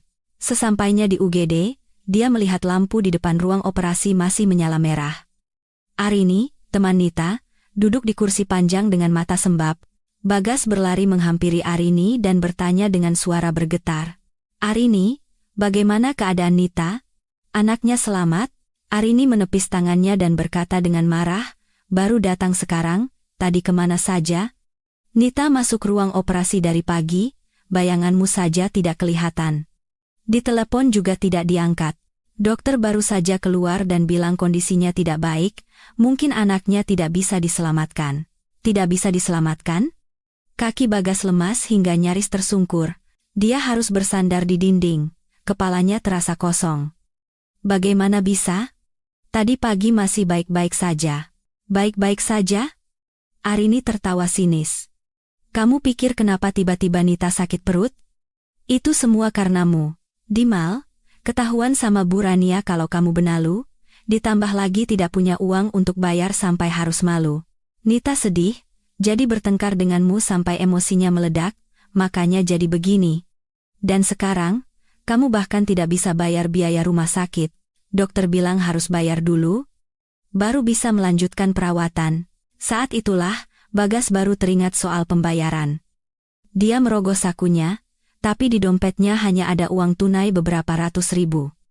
Saldo di ponselnya juga tidak cukup. Dia mengambil ponselnya lagi untuk menelepon teman-temannya, tapi hasilnya masih sama, tidak ada yang mengangkat atau semua menolak. Tiba-tiba, lampu di atas ruang operasi padam. Dokter mendorong keluar ranjang operasi, Nita terbaring di atasnya, wajahnya pucat seperti kertas. Matanya terpejam, di sudut bibirnya ada noda darah. Bagas berlari menghampiri dokter. "Dok, bagaimana keadaan istri saya? Anaknya?" Dokter mengerutkan kening dan menghela napas. "Mohon maaf, kami sudah berusaha semaksimal mungkin, tapi janinnya tidak bisa diselamatkan. Pasien sendiri saat ini kondisinya sangat lemah, harus dipindahkan ke ruang pemulihan untuk observasi lebih lanjut. Dan karena keguguran ini, peluang untuk hamil di masa depan menjadi sangat kecil. Keluarga pasien harus menjaga kondisi psikologisnya dengan baik, anaknya tiada." Bagas berdiri membeku. Kepalanya berdengung. Dia menatap Nita yang terbaring di ranjang. Dan amarah langsung memuncak.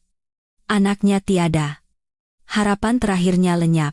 Sekarang yang tersisa hanyalah utang rumah sakit yang besar dan aset yang disita. Dia benar-benar habis.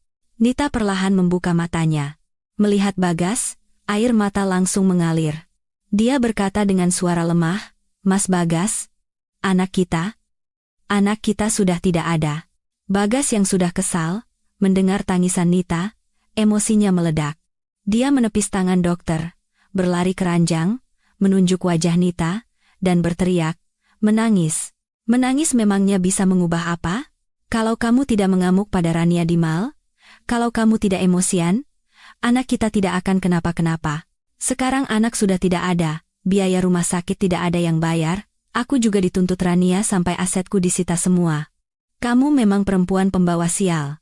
Sejak bersamamu, tidak ada yang baik." Nita terkejut mendengar makian itu. Dia menatap wajah Bagas yang jelek dan menakutkan, tidak percaya dengan apa yang didengarnya.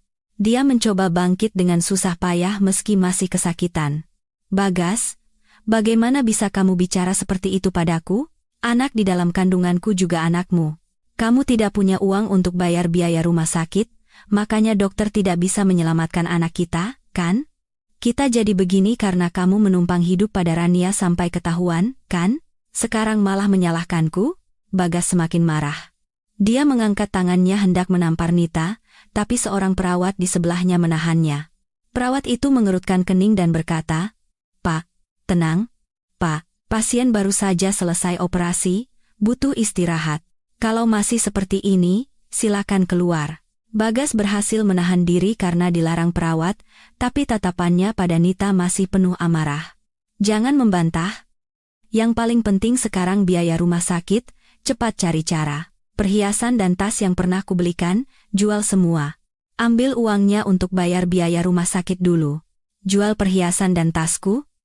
Nita menatapnya tak percaya. "Barang-barang itu kan kamu yang memohon untuk membelikannya untukku. Sekarang malah menyuruhku menjualnya?" "Bagas, kamu tidak punya uang itu satu hal, tapi menyuruhku menjual barang-barangku? Bagaimana bisa? Itu kan dibeli pakai uangku," bentak Bagas. "Sekarang aku sedang susah. Kamu bantu jual sebentar memangnya kenapa? Kalau tidak, siapa yang akan bayar biaya rumah sakit? Rania, atau teman-teman baikku?" Hati Nita hancur melihat sikap Bagas. Akhirnya dia mengerti, Bagas tidak pernah benar-benar mencintainya. Selama ini dia bersikap baik karena ada uang Rania yang bisa dipakai.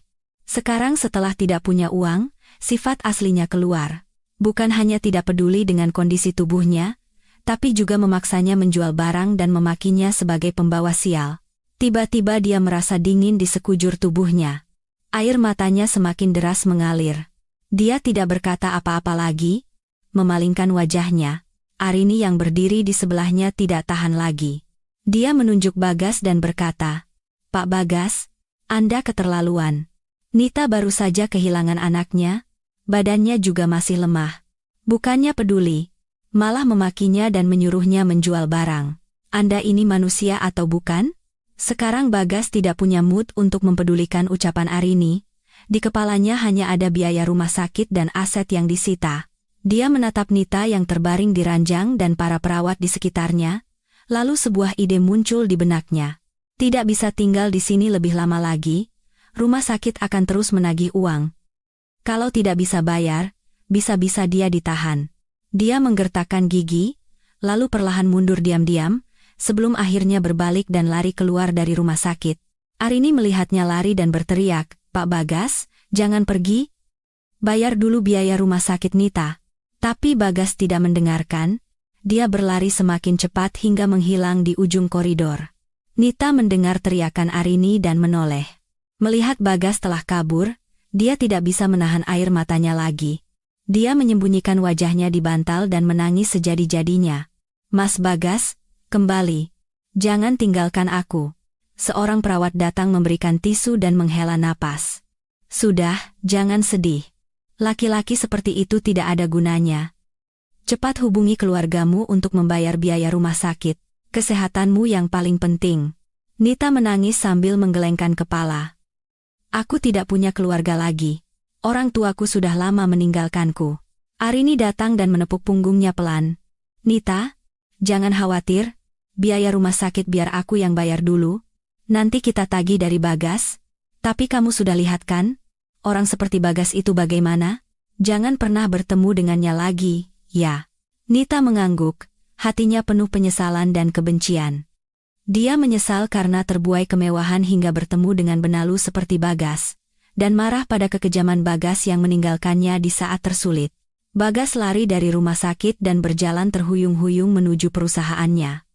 Di kepalanya hanya ada satu pikiran, perusahaan tidak boleh bangkrut. Selama perusahaan masih ada, dia mungkin masih bisa meminjam uang dari rekan bisnis untuk membayar biaya rumah sakit dan mencari cara untuk rujuk dengan Rania. Mungkin masih ada kesempatan untuk memulai lagi. Perusahaannya adalah sebuah kantor kecil seluas 100 meter persegi di sebuah gedung kantor tua, dengan karyawan hanya belasan orang. Selama ini, perusahaan bisa bertahan berkat investasi 5 miliar rupiah yang diam-diam Rania berikan melalui pihak ketiga. Tapi setelah gaji menunggak 3 bulan, ketidakpuasan karyawan mencapai puncaknya. Bagas menendang pintu kantor dan berteriak, "Pak Somad, Pak Bowo. Bawa kemari kontrak kerjasama dengan perusahaan A dan nomor kontak penanggung jawab perusahaan B. Saya harus bicara soal tambahan investasi sekarang. Kantor hening. Beberapa karyawan sedang berkemas dalam diam. Tidak ada yang meliriknya. Pak Somad, bagian administrasi, mengangkat wajahnya. Matanya penuh kelelahan dan ketidakpuasan. Direktur. Tidak perlu buang waktu.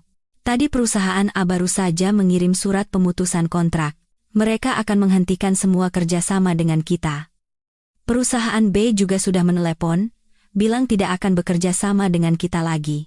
Apa katamu? Bagas mencengkeram lengan Pak Somad erat-erat. Kenapa membatalkan kontrak? Bukankah sudah dibicarakan baik-baik? Kemarin mereka janji akan menambah investasi. Kenapa hari ini tiba-tiba membatalkan? Pak Somad menepis tangannya dan mengusap lengannya sambil berkata dingin. Kenapa? Ya karena direktur sendiri. Tadi ada seorang pengacara yang menelepon, bilang direktur punya utang besar pada Bu Rania dan menggelapkan aset untuk membiayai selingkuhan. Ditambah lagi, black card yang biasa dipakai sudah dibatalkan. Perusahaan A dan B, setelah tahu direktur orang seperti itu dan punya utang segunung, mereka tentu tidak mau terlibat. Makanya mereka membatalkan kontrak. Bagas berdiri membeku. Kepalanya berdengung. Dia yakin ini pasti ulah Rania. Rania sengaja menyuruh pengacara memberitahukan masalah ini pada rekan bisnisnya untuk memotong jalan keluarnya. Tidak mungkin. Bagaimana Rania bisa tahu kontak perusahaan A dan B? Dia tidak pernah membicarakan kerjasama dengan kedua perusahaan itu pada Rania. Tiba-tiba, teleponnya berdering. Itu dari penanggung jawab pihak ketiga yang dulu menjadi perantara investasinya. Bagas menjawab telepon dengan cemas, seolah menemukan pelampung. Pak Irsyad, telepon soal tambahan investasi, kan? Jangan khawatir, begitu uangnya masuk, bulan depan kita pasti untung. Di ujung sana, terdengar suara dingin. Pak Bagas, berhentilah bermimpi. Saya baru saja mendapat pemberitahuan bahwa investasi 5 miliar yang pernah ditanamkan di perusahaan Anda harus dihentikan segera, dan Anda harus mengembalikannya penuh dalam waktu 3 hari. Dan saya juga sudah memberitahukan situasi perusahaan Anda kepada semua perusahaan yang berminat bekerja sama dengan Anda, mulai sekarang. Tidak akan ada perusahaan yang mau bekerja sama dengan Anda lagi. Hentikan investasi? Kembalikan 5 miliar? Suara Bagas meninggi. Pak Irsyad, tidak bisa begini. Kita punya kontrak. Menghentikan investasi sepihak seperti ini melanggar kontrak. Melanggar kontrak? Pak Irsyad tertawa sinis. Bicara soal melanggar kontrak dengan orang yang tidak punya kredibilitas sepertimu? Selama 3 bulan terakhir, uang investasi itu kau pakai untuk apa? Beli hadiah untuk selingkuhan? Gaji karyawan tidak dibayar? Proyek tidak ada kemajuan? Sekarang mau dituntut sampai aset disita. Kalau aku tidak menghentikan investasi, baru aku yang bodoh. Oh ya, satu lagi. Orang yang merekomendasikan saya untuk berinvestasi padamu sejak awal adalah Bu Rania. Sekarang beliau mau menarik kembali investasinya. Tentu saja saya harus menurut. Rania? Rania lagi? Telepon jatuh dari tangan Bagas. Layarnya retak. Akhirnya dia mengerti. Perusahaannya bisa bertahan sampai sekarang karena Rania. Dan sekarang perusahaan akan bangkrut juga karena Rania. Dia bisa membuat perusahaannya hidup atau mati. Karyawan di kantor mendengar percakapan itu dan langsung heboh. Apa? Investasinya ditarik? Harus kembalikan 5 miliar. Pantas saja tidak bayar gaji. Ternyata uangnya dipakai buat selingkuhan. Tidak bisa dibiarkan. Kita harus segera menagih gaji. Sudah nunggak 3 bulan. Uang sewa kos belum bayar. Beberapa karyawan mengepung Bagas. Direktur, bayar gaji kami yang tertunggak sekarang juga. Kalau tidak, kami akan lapor ke Disnaker. Kalau tidak bayar gaji, kami juga tidak akan tinggal diam. Bagas dikepung karyawan. Dia melihat wajah-wajah marah mereka dan merasa putus asa. Sekarang bukan hanya gaji, dia sendiri pun tidak punya tempat tujuan. Dia mendorong kerumunan dan mencoba lari, tapi para karyawan menahannya erat-erat. Tidak ada uang. Aku benar-benar tidak punya uang. Bagas terduduk di lantai, memegangi kepalanya dengan kedua tangan, dan menangis. Perusahaan sudah bangkrut. Aku tidak bisa berbuat apa-apa. Mau lapor, lapor saja. Aku sudah tidak punya apa-apa lagi. Karyawan melihat kondisinya dan mengerti, biarpun dipaksa, mereka tidak akan mendapatkan gaji mereka. Salah satu dari mereka menghela napas dan melepaskan tangannya, yang lain mengumpat, sialan, lalu berkemas. Yang lain lagi mengambil ponsel untuk menghubungi disnaker. Bagas perlahan bangkit dari lantai. Kantor yang kosong, karyawan yang satu persatu pergi. Di meja kerja hanya tersisa dokumen yang dibuang dan peralatan kantor tua. Papan nama Bagas Teknologi yang tergantung di dinding tampak sangat menyedihkan. Dia berjalan ke mejanya dan membuka laci. Di dalamnya hanya ada beberapa surat tagihan utang dan foto Nita. Dia mengambil foto itu, menatap senyum cerah Nita, dan merasa menyesal sekaligus benci. Kalau saja tidak bertemu Nita, kalau saja hidup baik-baik dengan Rania, sekarang dia pasti masih menjadi direktur Bagas yang disegani, menggunakan black card dengan nyaman. Tapi sekarang semuanya sudah terlambat. Perusahaan bangkrut, uang tidak ada, anak tidak ada, cinta pun tidak ada, dia telah menjadi bahan tertawaan yang sempurna. Bagas berjalan tanpa tujuan di jalanan selama setengah hari. Perutnya keroncongan, tapi di sakunya tidak ada uang sepeser pun untuk membeli sepotong roti. Saat malam tiba, lampu jalan mulai menyala satu persatu. Bayangannya terbentang panjang, terlihat sangat kesepian. Dia merogoh saku, mengeluarkan ponselnya yang layarnya retak, mencoba menekan tombol daya. Layar menyala redup, cukup untuk melihat daftar kontak. Dia mencoba menggulirnya, tapi hanya ada beberapa teman yang sudah lama tidak dihubungi dan nomor Rania. Tapi dia ragu untuk menelepon. Rania sudah menceraikannya, menyita asetnya, dan bahkan menuntutnya. Dia pasti tidak akan membantunya. Tiba-tiba, terdengar suara langkah kaki tergesa-gesa dan bentakan dari belakang. Bagas! Berhenti di situ, jangan lari. Bagas terkejut dan berbalik. 3 pria bertubuh besar berlari ke arahnya. Pria yang paling depan memiliki bekas luka di wajahnya itu adalah Bang Macan, rentenir tempatnya meminjam uang. Jantungnya berdebar kencang. Bulan lalu, sebelum perusahaan bangkrut, dia terdesak dan meminjam 100 juta rupiah dari Bang Macan. Dan hari ini adalah batas waktu pengembalian pokok beserta bunganya, total 150 juta. Sekarang dia tidak punya uang sepeser pun, perusahaan juga sudah bangkrut. Bang Macan pasti datang untuk menagih utang. Tidak lari, Bang. Dia berkata begitu, tapi tubuhnya sudah berbalik dan lari ke gang sempit di sebelahnya. Dia tahu betul, jika tertangkap oleh Bang Macan, nasibnya tidak akan baik. Tapi bagaimana mungkin dia bisa lari dari mereka? Baru beberapa langkah, seorang pria menangkap lengannya dan memelintirnya dengan keras hingga dia jatuh tersungkur. Lututnya menghantam batu, membuatnya menjerit kesakitan.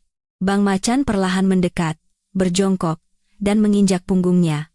Suaranya terdengar mengancam. Bagas, jago lari juga ya, kenapa berhenti?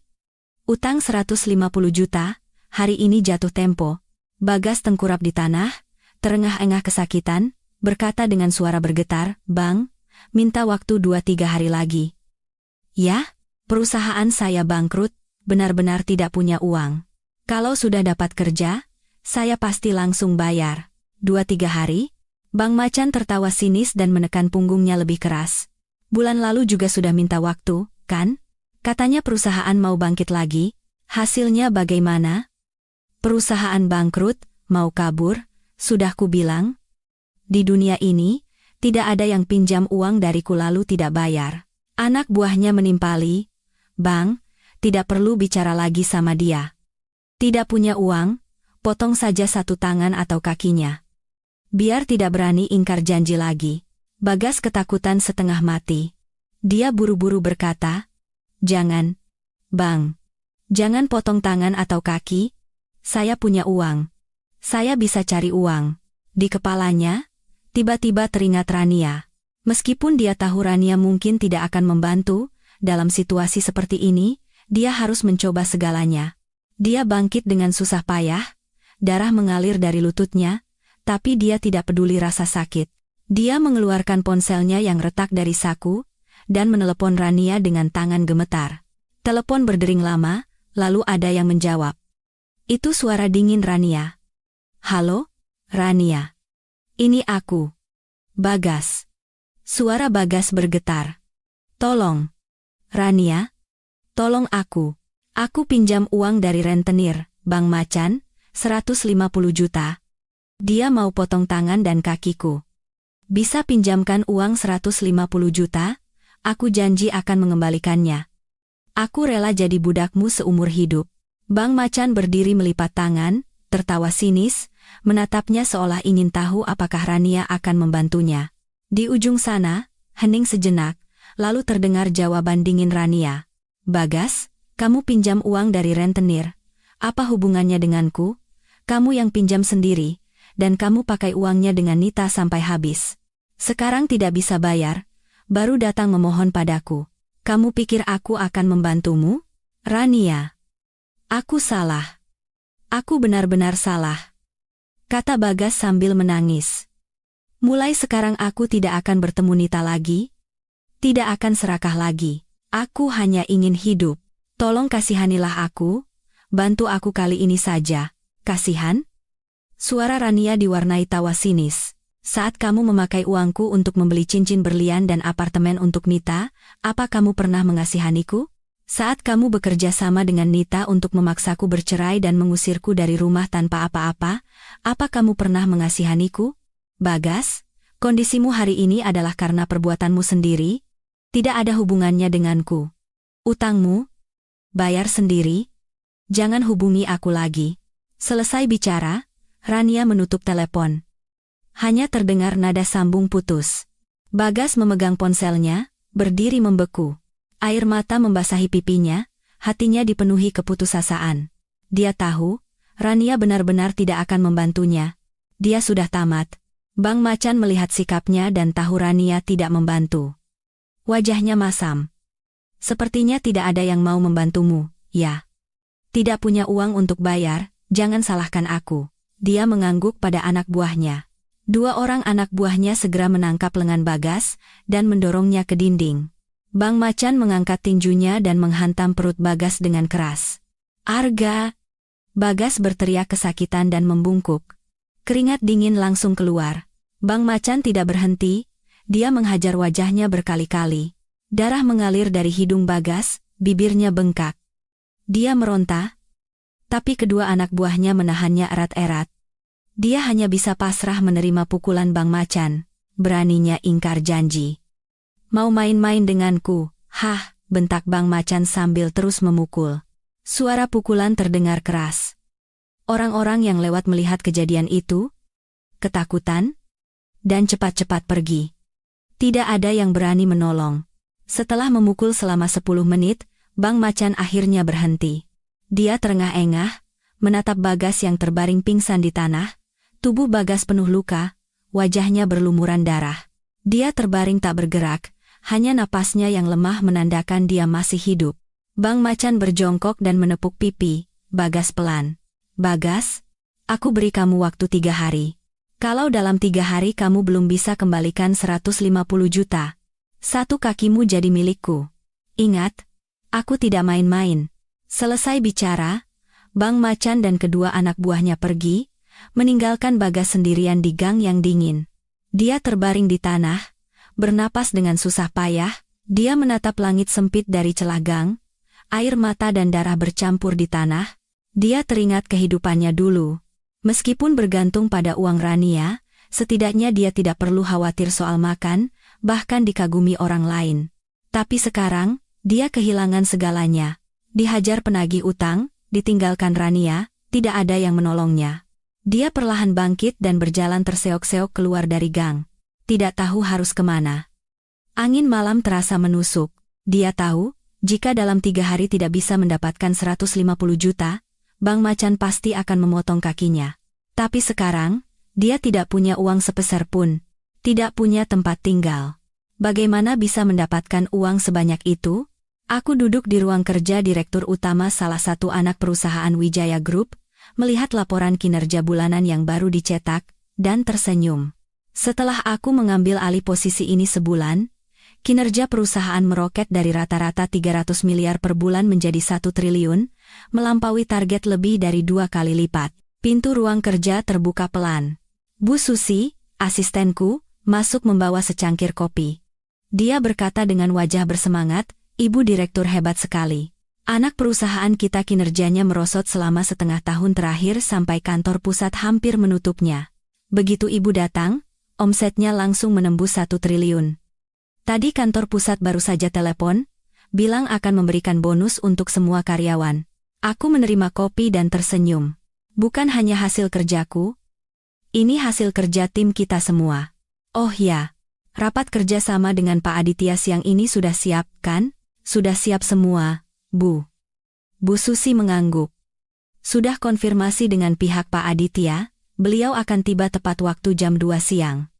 Ruang rapat dan dokumen juga sudah disiapkan. Aditya Group adalah perusahaan baru yang berkembang pesat beberapa tahun terakhir, fokus pada bisnis energi terbarukan. Ada banyak hal yang bisa disinergikan dengan bisnis anak perusahaan kami. Jika kerjasama ini berhasil, tidak hanya akan meningkatkan kinerja perusahaan, tetapi juga menjadi peluang penting untuk berekspansi ke bidang baru. Pukul 13.50, aku tiba di ruang rapat lebih dulu untuk menyiapkan dokumen. Tak lama kemudian, aku mendengar suara asisten dari luar. Pak Aditya, silakan lewat sini. Aku mengangkat wajah dan melihat seorang pria berjas abu-abu gelap masuk. Tingginya tak kurang dari 185 cm, wajahnya tampan, dan auranya hangat, senyumnya lembut dan alami. Dia adalah Direktur Utama Aditya Group, Aditya. Ibu Rania, sudah lama mendengar nama Anda. Aditya mengulurkan tangan dan berkata dengan lembut.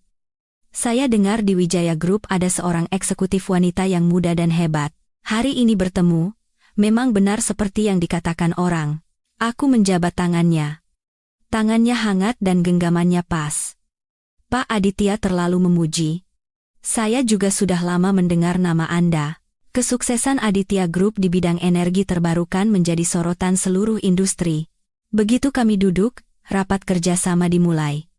Analisis pasar Aditya sangat tajam, dan proposal kerjasamanya kreatif, mempertimbangkan keuntungan kedua belah pihak dan mampu menghindari risiko secara efektif. Aku juga menjelaskan jaringan distribusi dan keunggulan sumber daya anak perusahaan kami. Kami cepat menemukan kecocokan dan menyepakati banyak detail. Saat rapat sedang berlangsung, asisten Aditya masuk dan membisikkan sesuatu di telinganya. Aditya sedikit mengerutkan kening, lalu tersenyum meminta maaf padaku. Ibu Rania, maaf.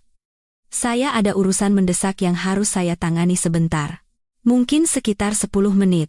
Tidak apa-apa, Pak Aditya. Silakan. Setelah Aditya pergi, aku menyesap teh. Begitu meletakkan cangkir, aku mendengar suara yang kukenal dari depan ruang rapat. Rania, bagaimana rapatnya? Aditya itu orang baik. Loh, muda dan hebat. Sifatnya juga baik, tidak seperti anak-anak orang kaya lainnya. Itu Mas Prakoso. Dia masuk sambil tersenyum. Aku hanya bisa menggelengkan kepala. Mas Prakoso, kenapa bisa ke sini? Baru datang sudah bicara yang tidak-tidak. Khawatir padamu, tentu saja. Mas Prakoso duduk di sebelahku. Papa dan Mama juga sangat mengkhawatirkanmu. Takut kamu sedih setelah cerai. Sekarang melihatmu bekerja sehebat ini, mereka pasti tenang. Oh ya, soal si Bagas itu, tidak usah dipikirkan. Pengacara bilang dia sudah menerima surat panggilan pengadilan. Bulan depan sidangnya akan dimulai. Uang kita pasti kembali. Aku mengangguk. Iya, Mas. Terima kasih banyak untuk Mas, Papa, dan Mama. Sekarang aku benar-benar baik-baik saja, pekerjaan lancar, di sampingku ada keluarga yang hangat seperti ini. Jauh lebih bahagia daripada saat bersama Bagas. Saat kami sedang mengobrol, Aditya kembali. Dia terkejut sejenak melihat Mas Prakoso, lalu tersenyum. Ini kakak saya, Direktur Utama Wijaya Group, aku memperkenalkan. Mas, ini Pak Aditya. Direktur Utama Aditya Group. Mas Prakoso berdiri dan berjabat tangan dengan Aditya. Pak Aditya, sudah lama mendengar nama Anda. Pernah bertemu di seminar ekonomi sekali, tapi tidak menyangka akan bekerja sama dengan adik saya secepat ini. Pak Prakoso terlalu memuji. Suatu kehormatan bisa bekerja sama dengan Ibu Rania, kata Aditya sambil tersenyum. Setelah itu, Rapat berjalan lancar. Kurang dari 1 jam, kami berhasil menyepakati semua detail kerjasama dan menandatangani kontrak. Setelah penandatanganan, Aditya menatapku dan berkata, "Ibu Rania, untuk merayakan keberhasilan kerjasama kita, malam ini saya izin mentraktir makan malam.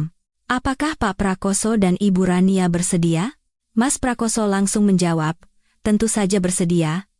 Rania, hari ini kamu tidak usah lembur.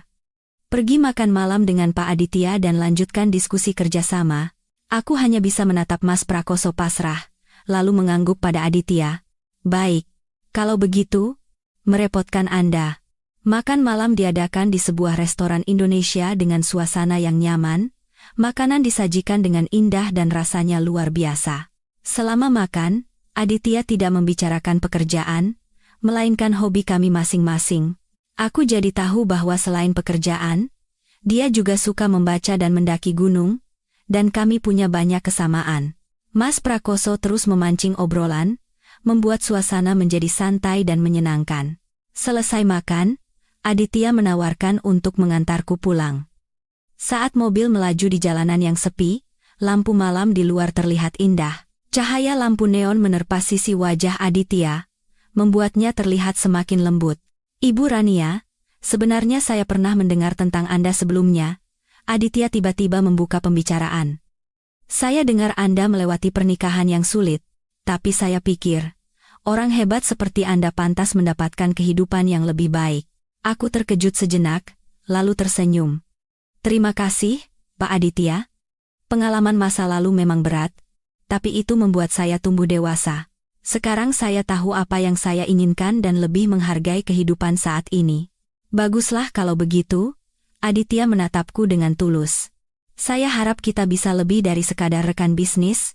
Bisakah kita menjadi teman? Selanjutnya, jika ada yang bisa saya bantu, katakan saja."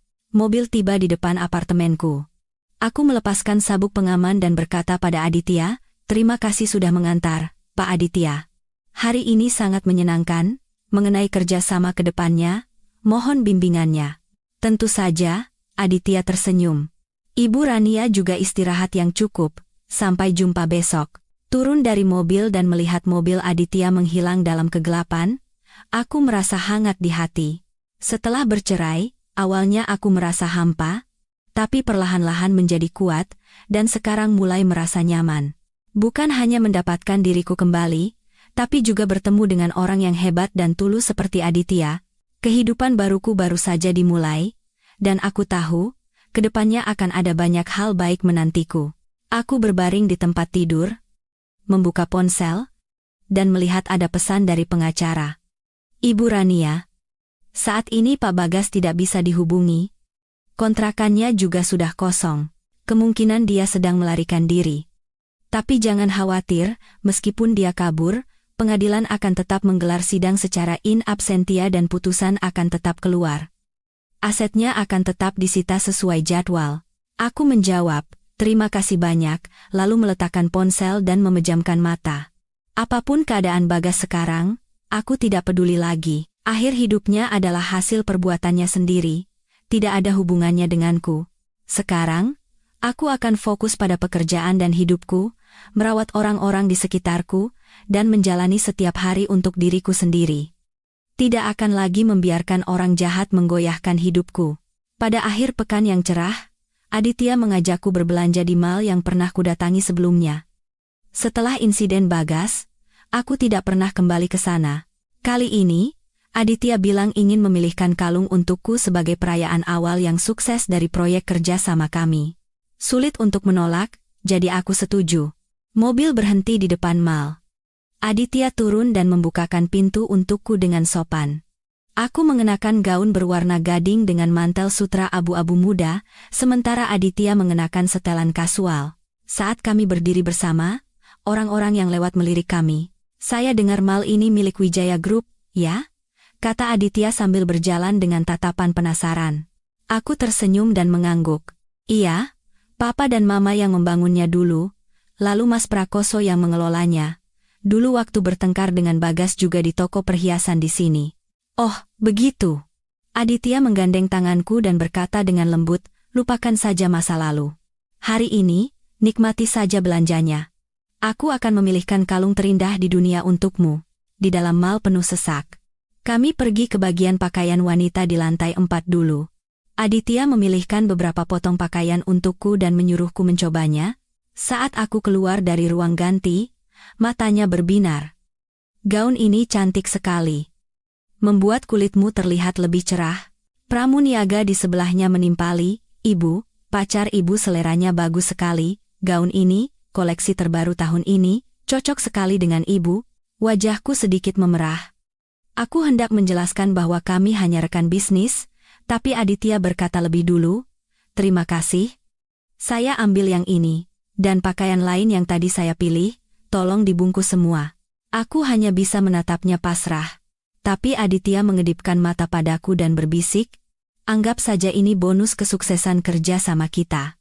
Setelah dari bagian pakaian wanita, kami turun ke toko perhiasan di lantai 1, toko yang sama tempat Bagas mencoba membeli cincin berlian waktu itu.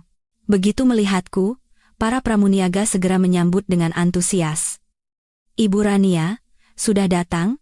Ini teman saya, Pak Aditya," aku memperkenalkan. Pramuniaga tersenyum. "Selamat datang, Pak Aditya. Ibu Rania adalah pelanggan VVIP kami. Mau lihat apa? Kebetulan ada banyak koleksi kalung baru yang masuk, cocok sekali untuk Ibu Rania." Aditya menunjuk sebuah kalung safir di etalase. "Boleh saya lihat yang itu?" Pramuniaga mengambil kalung itu dengan hati-hati.